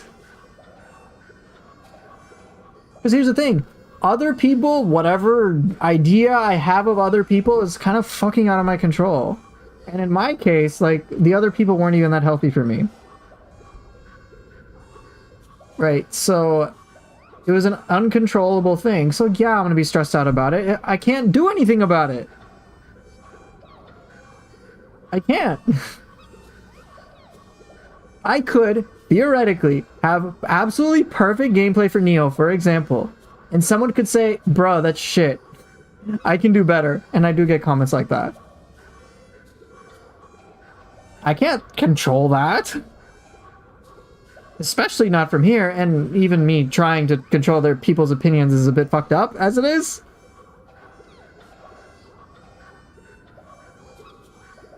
But what can I control? I have all this anxiety. There's some legit fears behind it, but it's manifesting in a way that's out of control. So then I'm going to be out of control because it's an uncontrollable situation. Instead, what I've learned to focus on is like, hey, what is actually within my control that and is actually kind of related to what I want? And I'm like, well, let me focus, instead of me focusing on purely on what other people think and purely that. Instead, I'm focused on like, hey, like, do I actually like my work? Am I happy with it? Am I proud of it? So great. But because I am committed towards putting something that I think has a great public image, that I think by my own standards for me is good, then I'm like, okay, I have a relatively decent idea of what that good is, and if I don't, I'm gonna go figure it out about what I like, what I appreciate. Then I focus on that. And then when someone gives me a critique, I'm curious about whether it is in support and constructive of my personal main goal versus it doesn't matter. So for example, the same comment where someone says I play like shit. Instead of me being like, fuck, this thing out of control, it actually means I am shit and I have no value whatsoever because X person said so. Instead, I'm more curious about like, okay, well, what actually made them say that? Because I'm so fucking committed to like doing better. I want to know how to do better because it matters to me to put out high quality stuff that I would be proud of. Let me look into their perspective. Now, realistically, what happens like 99.9% of the time, actually almost all the time, is that usually people who say shitty things like that have like no value to give me. And I'm like, oh, okay, it was a waste of time. And that, of course, has helped me understand good feedback versus like shit feedback. Right? And so, but I'm still hungry to create something that I'm proud of. I mean, shit, that's why I asked you guys, like, yo, I want to make a really killer Nioh 3 Academy. I want you guys to give me constructive feedback, even if it feels harsh at times. I want to know. I want subtle things. Like, one guy was like, yo, for these videos, you really got to put a controller. I put a fucking controller. People would say, hey, it'd be nice if you had better cam quality. Boom. Put some better camera. Someone told me, hey, man, your audio on your mic just sounds a little like, it sounds rough. Like, here's, like, it needs more of that bass. And I was like, okay, can you give me some examples of that? And then this guy did. And then I boosted my mic to sound a little better. So that I could speak very quietly like this right now.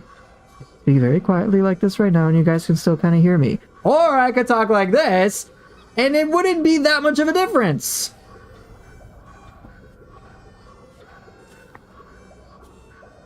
Right?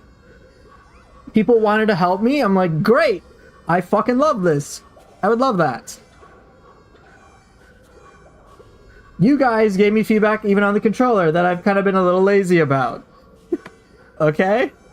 Which is like, hey, change the colors. I can't see shit. Right? Like, can't see the control sticks moving that well. So I'm like, okay, at some point, when I want to, I will adjust the colors. And I even have a video that will guide me how to do that. So like, I have that shit. For the Nioh 3 video, like, they're not Nioh 3 videos, but the videos that I'm using as practice for Nioh 3 content, you guys have given me feedback. Wizard, for example, has given me an idea, and I'm like, okay, I'm gonna consider it.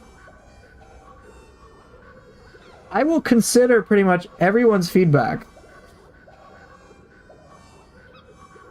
My constructive criticism, can you cosplay in traditional Japanese armor like your Nioh character for the camera? Really helps with my immersion on stream. Now see, I know you're just fucking around, but if someone were to actually say that, I would actually be like, you know, does that actually matter to me for the quality I'm creating for my stream? My definition of what I think is high quality.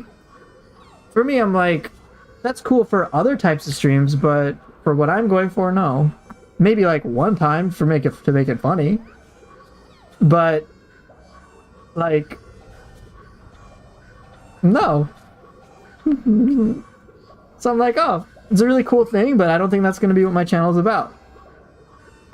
And then I just focus more on my personal direction. No hard feelings, no harm, no foul. That's it. Your stream would be better if your character would like look like Virgil all the time. That is ironically something I would consider. Because I'm like, yeah, I kind of played Virgil a lot. And like, it's not like I played DMC5 at all. I just like the look. I don't like Virgil as a personality I don't really give a shit about. A Gaki cosplay would be 100% value for this stream. That is like an example of something I will never fucking do. But right, so I have learned that me focusing on things outside of my control is going to make my emotions uncontrollable because I'm trying to control something I cannot. No matter what I do emotionally, I will, of course, try and try and try and try again. But it will never fucking go anywhere. Because it can't. I'm trying to control something that's out of my control. My emotions will be uncontrollable. My anxiety will be off the fucking charts. But instead, when I focus on something within my control, like, dude, I can do it right now. It's not a big deal. Now, in my experience, like, big deal in terms of stress. But in my experience, since I've had to learn to focus more into things within my control, there's usually a reason that I had to focus on things outside of my control. In my case, guess what? Getting abused by my father, whether it was physically or psychologically, I couldn't fucking control that. That was a him thing. He was gonna do all those things to me. And no matter how much I try to be perfect, even if I hit perfect for a moment, I think like in my lifetime, over 35 years now, I think he's complimented me like 3-4 times. Meaningfully, by the way. That's it. 1 time per decade, bro, on fucking average. What the actual fuck? Alright? So, but the point being is, I was so conditioned to focus on things outside of my control. And so when I would enter other environments in my life or even in my marriage where like I had this very unhealthy way of behaving, uncontrollable emotions, me doing all sorts of toxic things to her, of course she's gonna leave. Like, what a fucking surprise. Hey, why did your wife leave you? Gee, I don't know. Were you the best husband? No. Okay, well then end of story. Best? No. Good? No. Toxic? Subtly? Yeah. So would you be nervous about fucking up things that are actually in my control? Absolutely. Yeah, I would be nervous. But as you guys know, when I'm nervous about, oh shit, I'm gonna fuck something up within my control, guess what I do? I lock in. I'm like, hey, Shootin' Doji DLC, I need to lock in. Alright, 100% focused. And then if I fuck up, for example, I'll be like, well, why did I fuck up? Let me figure out what I can learn or try something differently so I don't fuck up next time. But my anxiety is going to something I can do something about. What we learn as kids is hard to get rid of, and we learn good, but unfortunately also bad things are behaviors, yes. You definitely locked in against Toad the other day because you really needed to go, yeah. Right. Poor Toad, and then he got destroyed.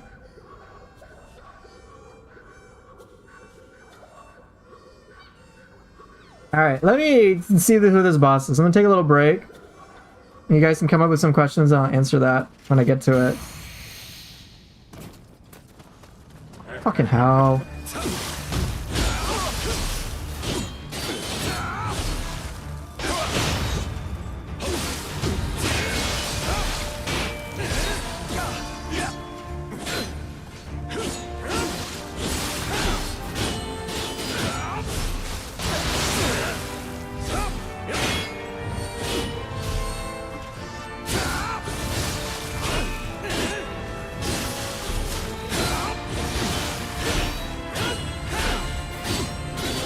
Oh my god, you are so boring, you shitbag.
This music is cool. The boss, not so much.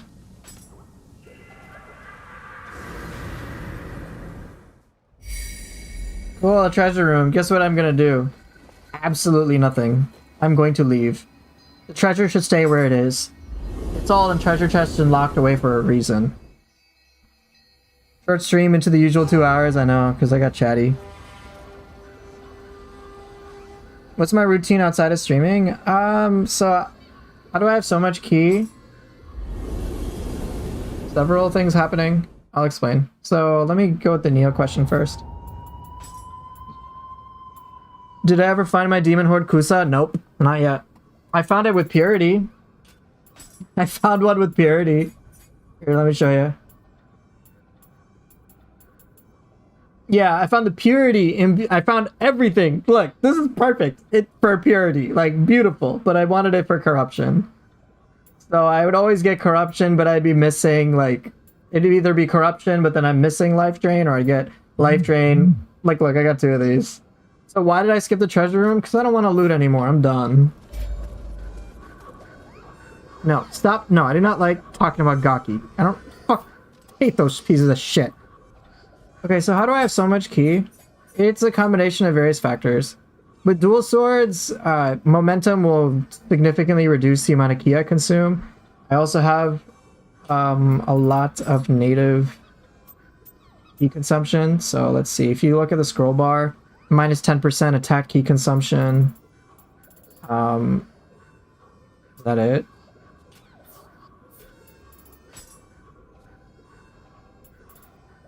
Active skill key consumption. Yeah, so like, you know, a couple percent. What the hell is Gaki? It's the worst thing ever. Let's see, where's active skill key consumption? What? Melee attack skill key consumption.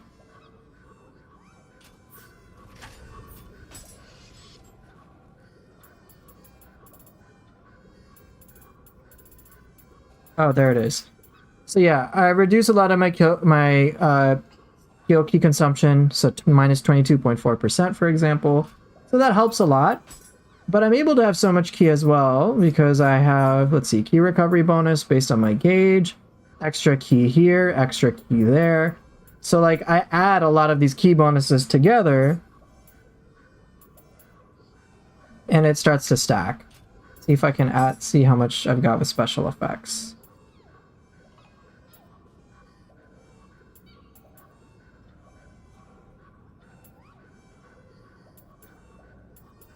Anyway, but I got a bunch. No, not a Gaki lover. Shut up. Shut that shit down.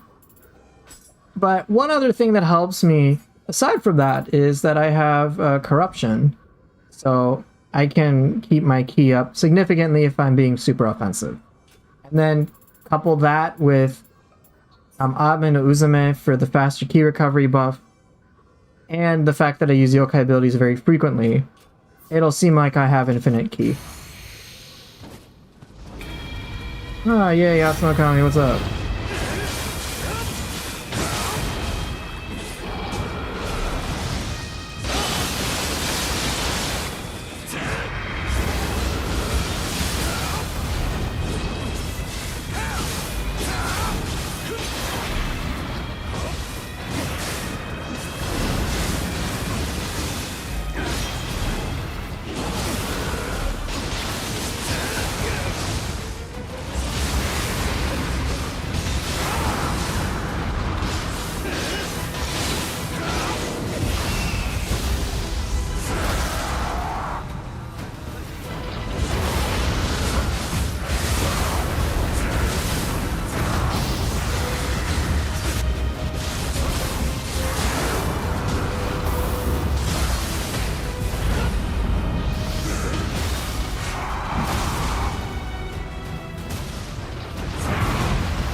Alright, impossible boss defeated first try. Why corruption? So corruption when An enemy is corrupted. If I hit them, I can get some ki back. No. I am downplaying how fucking much Gakis deserve to die. They should be erased from the sword code. The source code. Oh, we got Yoshi.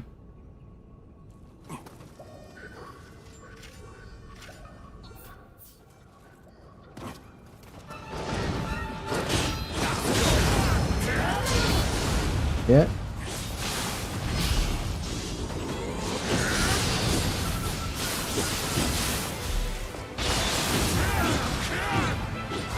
It's gonna hurt.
Oh, that didn't work.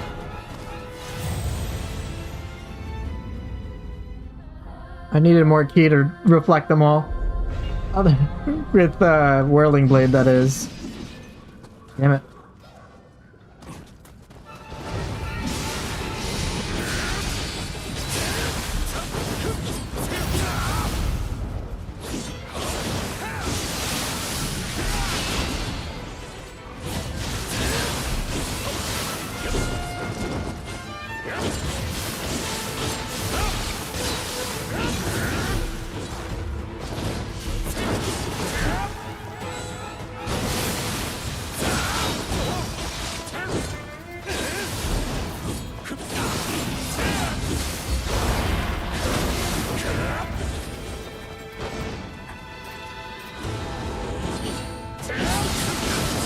Ah, so close. A little earlier timing would have done it.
What's going on with chat? The goat? Can I read your comment above? I just saw the goat.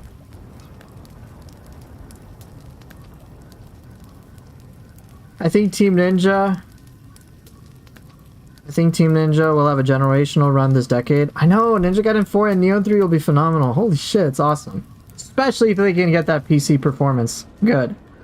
If so, awesome. If not, suck.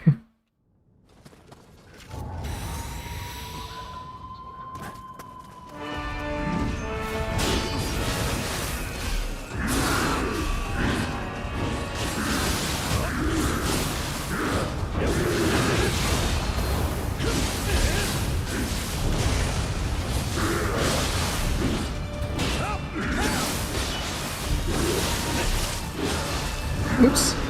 Best boss for me? I think it might be Shuten Doji, the DLC one. It might be.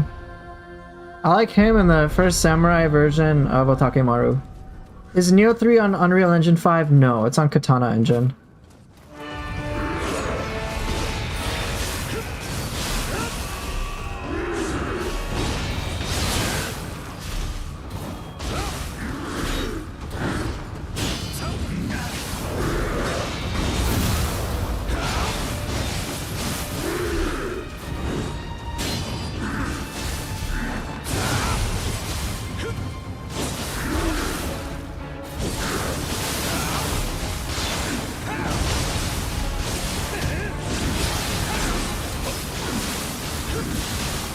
You want me to do the opportunist thing?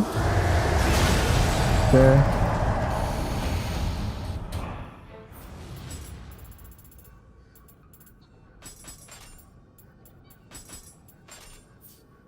Okay, so now the question about universal skills and what types of skills should be great for kind of being universal for every weapon. Something to the equivalent of like Sohayamaru skills would be nice.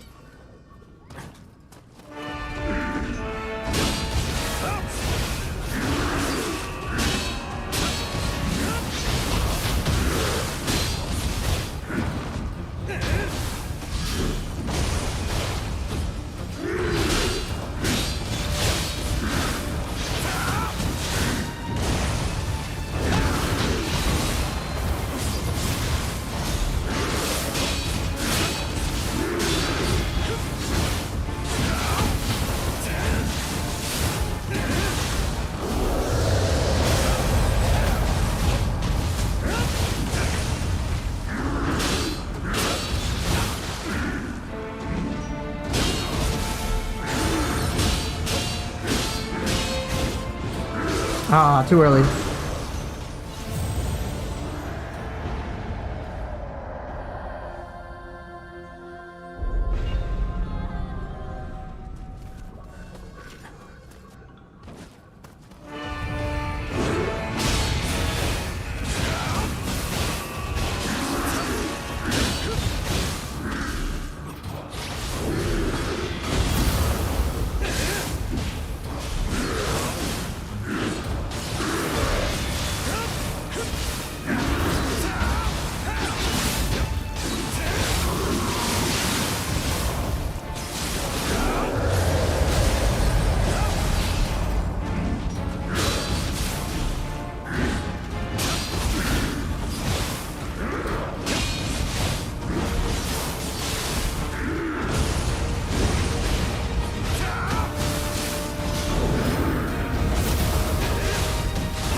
Ah, damn it.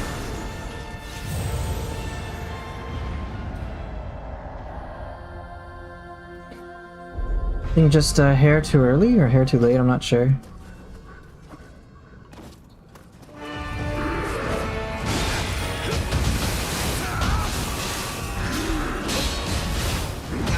Ah, a little delay, that was my bad.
Ah, that feels too disjointed.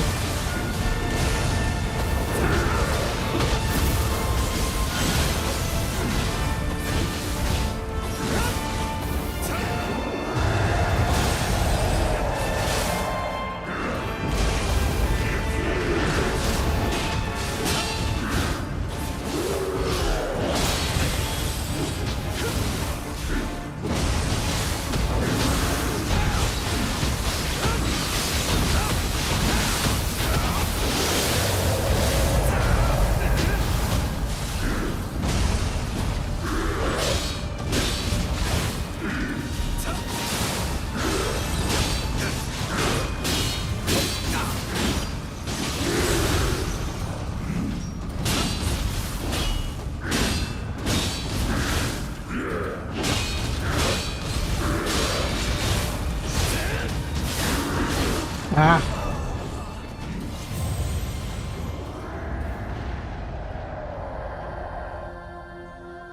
I'm trying to figure out how I can parry every hit of Magara. It's a little difficult.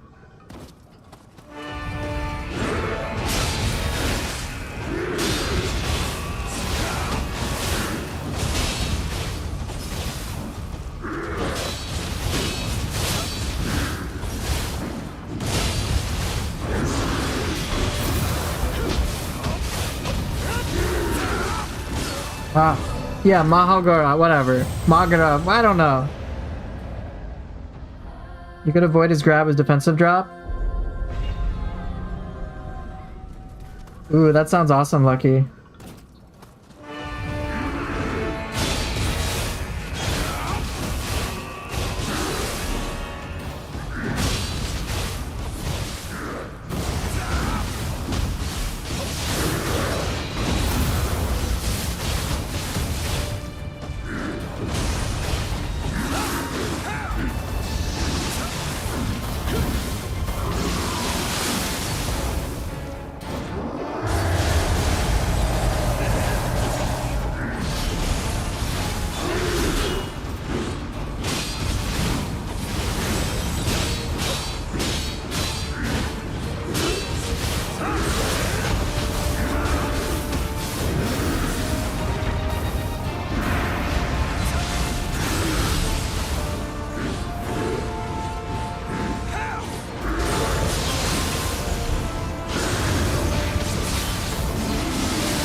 I'm feeling pretty good about that one. There's the clip.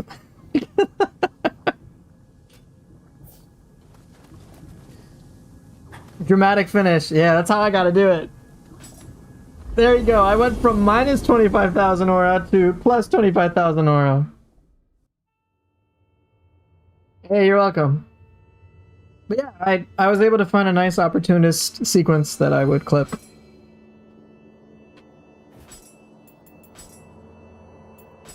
If I can, like, I didn't have a perfect fight by any means. I took hits and I fucked up a lot of things. But there was a nice moment of a lot of combat flow. So that's what I really enjoy doing in these games. Where it's just like super cinematic. I'm like, yeah, that was awesome. It was such a joy to be able to do that.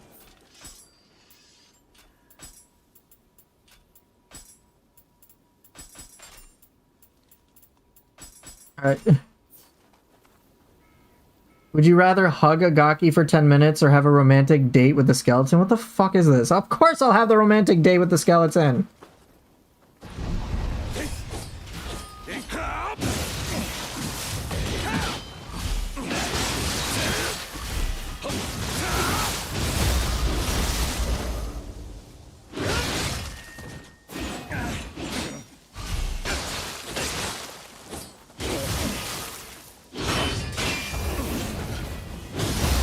Hey bud, why? Why are you asking? Stop asking me these questions, you people. No, Nioh, look. Y'all need to stop. No.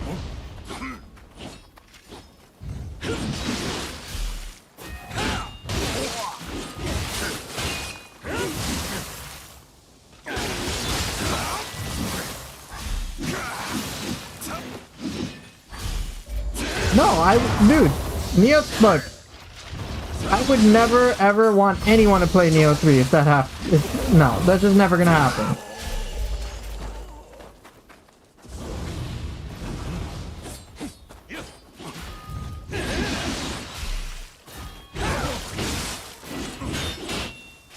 God.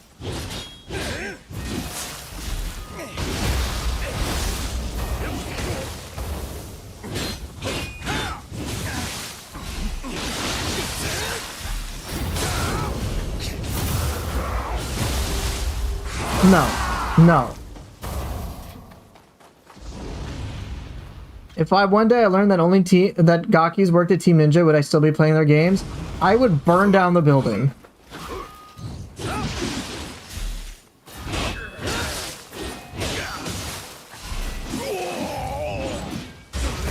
Because obviously, there's been a Gaki takeover. It's just like with some people. Alright, good night, Wizard. Thanks for hanging out. Let me see, did I miss any messages in chat?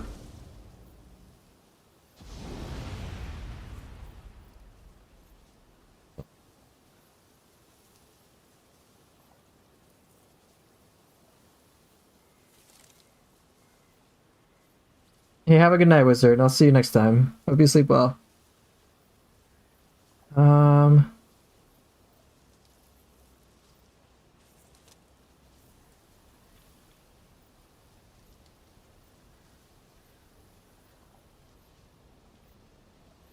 So Lucky, dude, I love how this is what the Nioh community is, at least your section of it. Right, thank you. I'm trying to create something that people enjoy. Not some like, oh my gosh, elitism, toxic bullshit. I don't want that. Just trying to have a good time with the video game. You know, kind of like we probably wanted to when we were younger. Okay, Lana, I'll answer that. I forgot about it. I'll get to that. So Jetman Lags is asking, when playing split staff, is it best to hold attack to do all your moves? Or there are some you just avoid doing? Because I feel like the weapon's a little weak and I'm losing so much ki doing anything. Still trying to learn it. So as I talk about in my split staff guides, it's one of those decisions you have to make with split staff, whether to extend for more hits or extend for more range. It's a lot of pros and cons to each of those things. So there are very few things where I'm like, yeah, you should absolutely extend all the time. Or at least most of the time, or it's like the obvious move. So for example, with Shin Crusher 1, where you have the extended hits, you want to do that. You get a lot more key damage with that. Like a fuck ton of key damage with that. So for sure. That would be one. Dragon Dance, of course, you're just going to hold it down because it's one of those spammer abilities. The High Stance Quick, which has extra hits, I like that. Even though it's a bit slow. Radiant Moon, where you jump over it, where you can jump up. I like to extend it for the range because of the extra benefit where I get slightly extra air time, which can make quite a big difference. Changing Ways, I don't usually extend for extra hits because I just want it to be fast. That's pretty much it. Split Stab is weird because of that flexibility. If you can understand its flexibility, you're in good shape. That's what I would say about the weapon. So take your time trying to learn it. It's weird. Figure out your rhythm first, like what feels comfortable for you when you're playing Split Staff, and then you can start adding some of the special things like Shin Crusher 1, always extend it. Like pretty much always extend it. Because it just does so much key damage. And then you can decide the other things over time. But one of the plus sides of having extra range is that you can be further away from your opponents to keep hitting them at range. And then I generally go for a lot of the multi-hits when an enemy is either low on key or out of key, especially humans, because you can just keep keeping them at very low key, and then they're like helpless, so it's really good for that.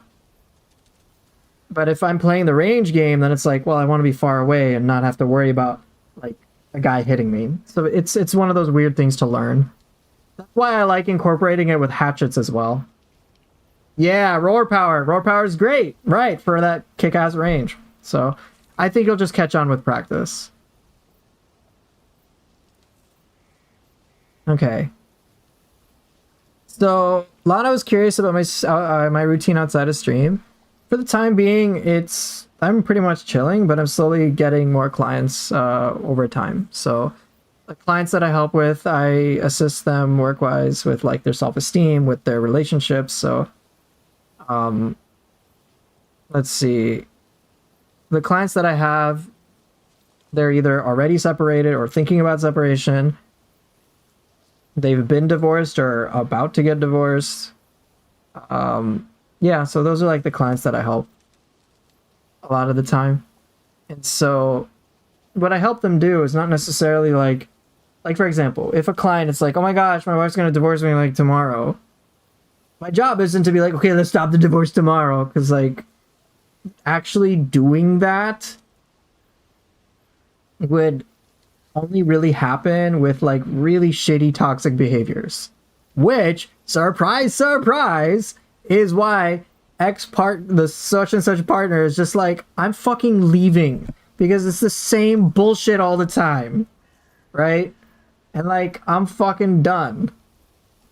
So my job isn't to help them stop the divorce in the short term. It's more about like, okay, look, there's obviously something unhealthy about what you were doing in your relationship, which 99+% of the time is the case. There's like 1% of the case maybe where it's like, okay, I think their partner is actually a problem. I will assume that last. In fact, I will encourage clients to assume that last. So my work involves helping them with that, understanding issues they have within themselves. I kind of operate with, I forget who said this, but some psychologist, probably Carl Jung or something. Or Carl Jung, I forget how to pronounce it. He would say let me look it up.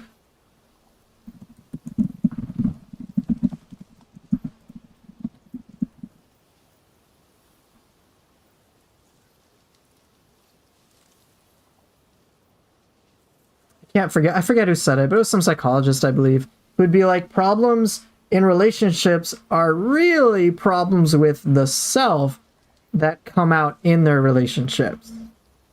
So I help the client understand how to deal with the problems within themselves so that when they participate in relationships, they're good to go. And so through that healing process, through rebuilding that self-esteem, like, clients are able to have very great relationships. So that's what I help them do. And so it's a very long-term thing for clients, but like it works because it's legit. It's like long-term honest work. And so of course for a client be like, oh my gosh, I don't want my wife to divorce me. It's like, well, you're gonna get divorced, bro. If not today, your wife is already convinced that, like, yeah, your behavior is even more reason I need to fucking leave because this is how you treat me when things are going not in your favor. And you've been selfish all this time and it really hurt me and you're not even acknowledging it. Like, fuck it, I'm out. Type of deal. Right? So that's a lot of what my work outside of this involves. And yeah, it's pretty nice. Beyond that, I'm fucking chilling, and I'm investing myself towards getting, over the years, a license to be a therapist. So a counselor, like a clinical mental health counselor, I think is what I'm going for. So I am trying to get help to get to that, so that, because right now, while I might be like a relationship marriage coach, to me, I want the license so that, like, I can actually work in like more legit places as opposed to like purely private as a unregulated coach. So plus by me having that license and being able to work in, say, public institutions, that can allow me to easily help those who are, say, less fortunate. Because one thing I've noticed with, say, people in my line of work is we fucking charge a premium. Like, we kind of have to, given what's involved, but many people can't afford it. And so it's like, well, if you got insurance, bill it through your insurance. Great. And here I am. So, just to help people get it more accessibly. Poofer, can you play Minecraft in your next live? No. So I hope that answers some of your questions, Lana, about my routine. But other than that, I'm chilling with my cats. I'm playing games, hopping on Discord. Yeah. I'm pretty public about it. And everything I teach my clients, like, I 100% practice. Like, how the fuck else do you think... Like, here's my, like, super rundown of my story. Which is, I got divorced from... Cass divorced me back in... By the way, you can't be a therapist when you say stuff like kill all Gakis. I don't have to work with clients. I can be like, sorry, this ain't gonna work out. We have an irreconcilable difference over the Gaki thing. Like, I'm never budging. There's no flexibility on me. Gakis are an abomination, deserve to be murdered, removed from Nioh source code. Alright, that's what needs to happen. Expunge all existence of them. Ban them from existence, and then we're good. But if you're not on the same page as me, I'm sorry. This ain't for us. Find another therapist. Good luck.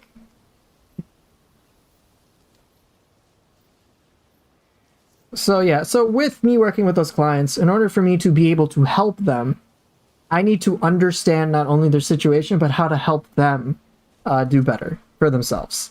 So it's it can be very psychologically demanding at times, but it's pretty fun. I enjoy it. That's why I do it.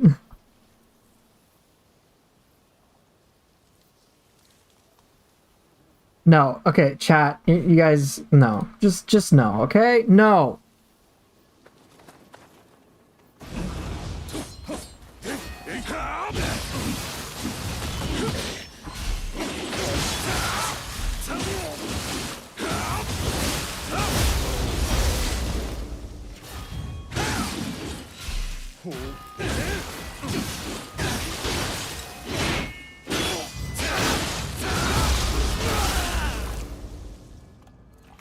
That would have been cool had it not been for the weird camera angle.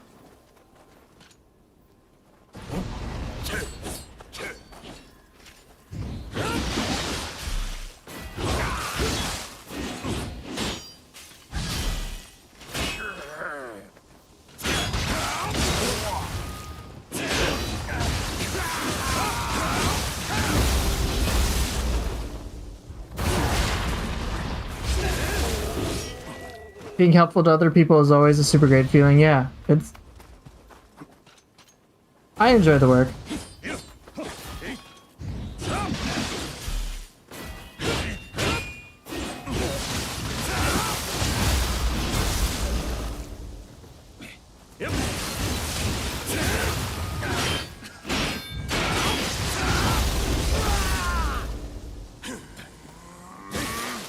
Damn it. Dude, that's so obscene. Check this. Just this simple Arc of Chaos combo.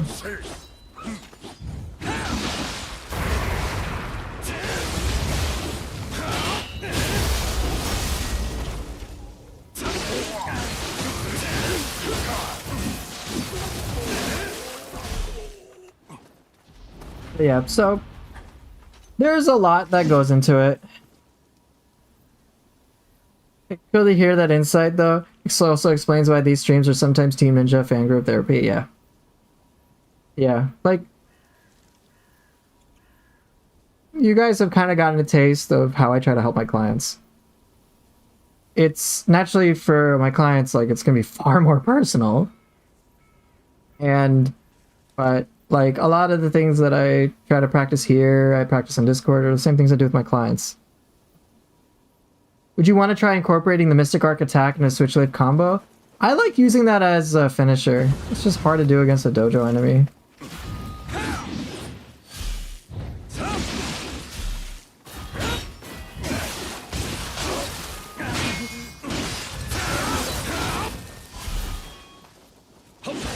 You should use keyboards more often or you're gonna get divorced.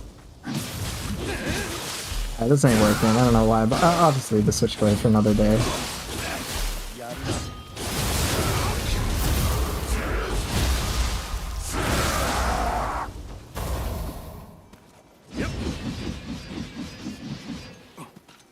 Can you demonstrate the Mystic Art parry frames on a yokai? I think that'd be a good clip because most players don't know it.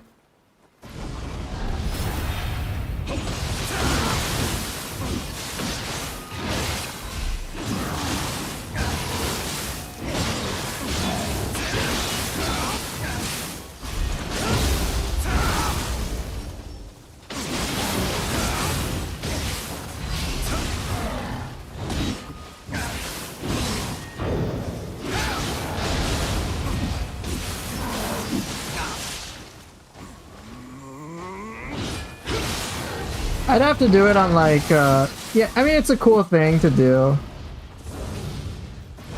I'd probably put that in a guide video though.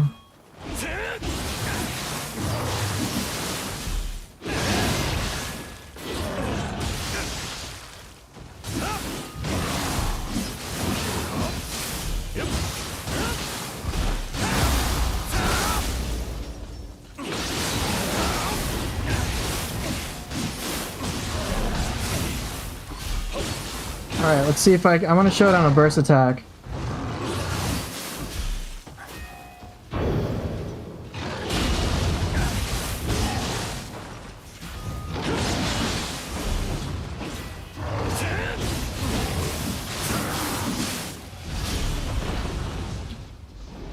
But yeah, so the Switchglaive attack has parry frames. It's pretty cool.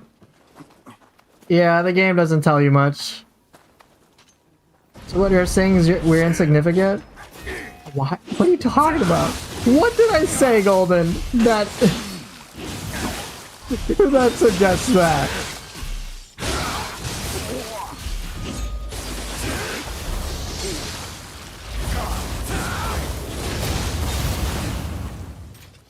What is my favorite meal? Oh my gosh. My brain instantly went to pizza. Not even gonna lie. I love me a deep dish pizza.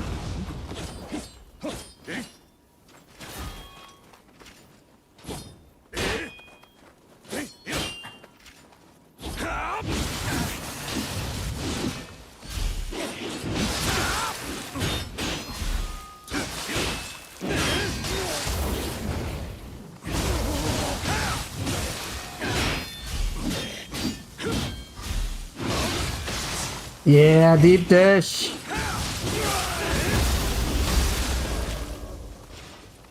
I like how this was gonna be a short stream, but it's definitely not. Okay. I'm gonna start dipping out though.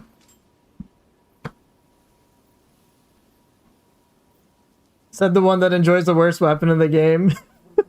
Hey, are you talking about hatchets? Because if you're talking about hatchets... Oh wait, no, you're talking about Kusarigama. Kusarigama enjoy it? Yeah, you can trash him. No, not infinite stream. Short stream means apparently half an hour extra. Nah, but yeah. I'm pretty open about a lot of. Yeah, take care, Lana. But yeah, I'm like pretty open about like my stuff. There's some things I can't talk about, but like they're like not that. It's shit. Either like I can't speak about things legally, or like it's stuff about somebody else, which I have to keep anonymous for various reasons. But like myself, I'm pretty much open book. But yeah. Anyway, happy to chat more, but I do want to get going. Got to feed my cats, feed myself. Thank you guys so much for watching, for being here, and yeah, I will see everybody next time. Take care and bye.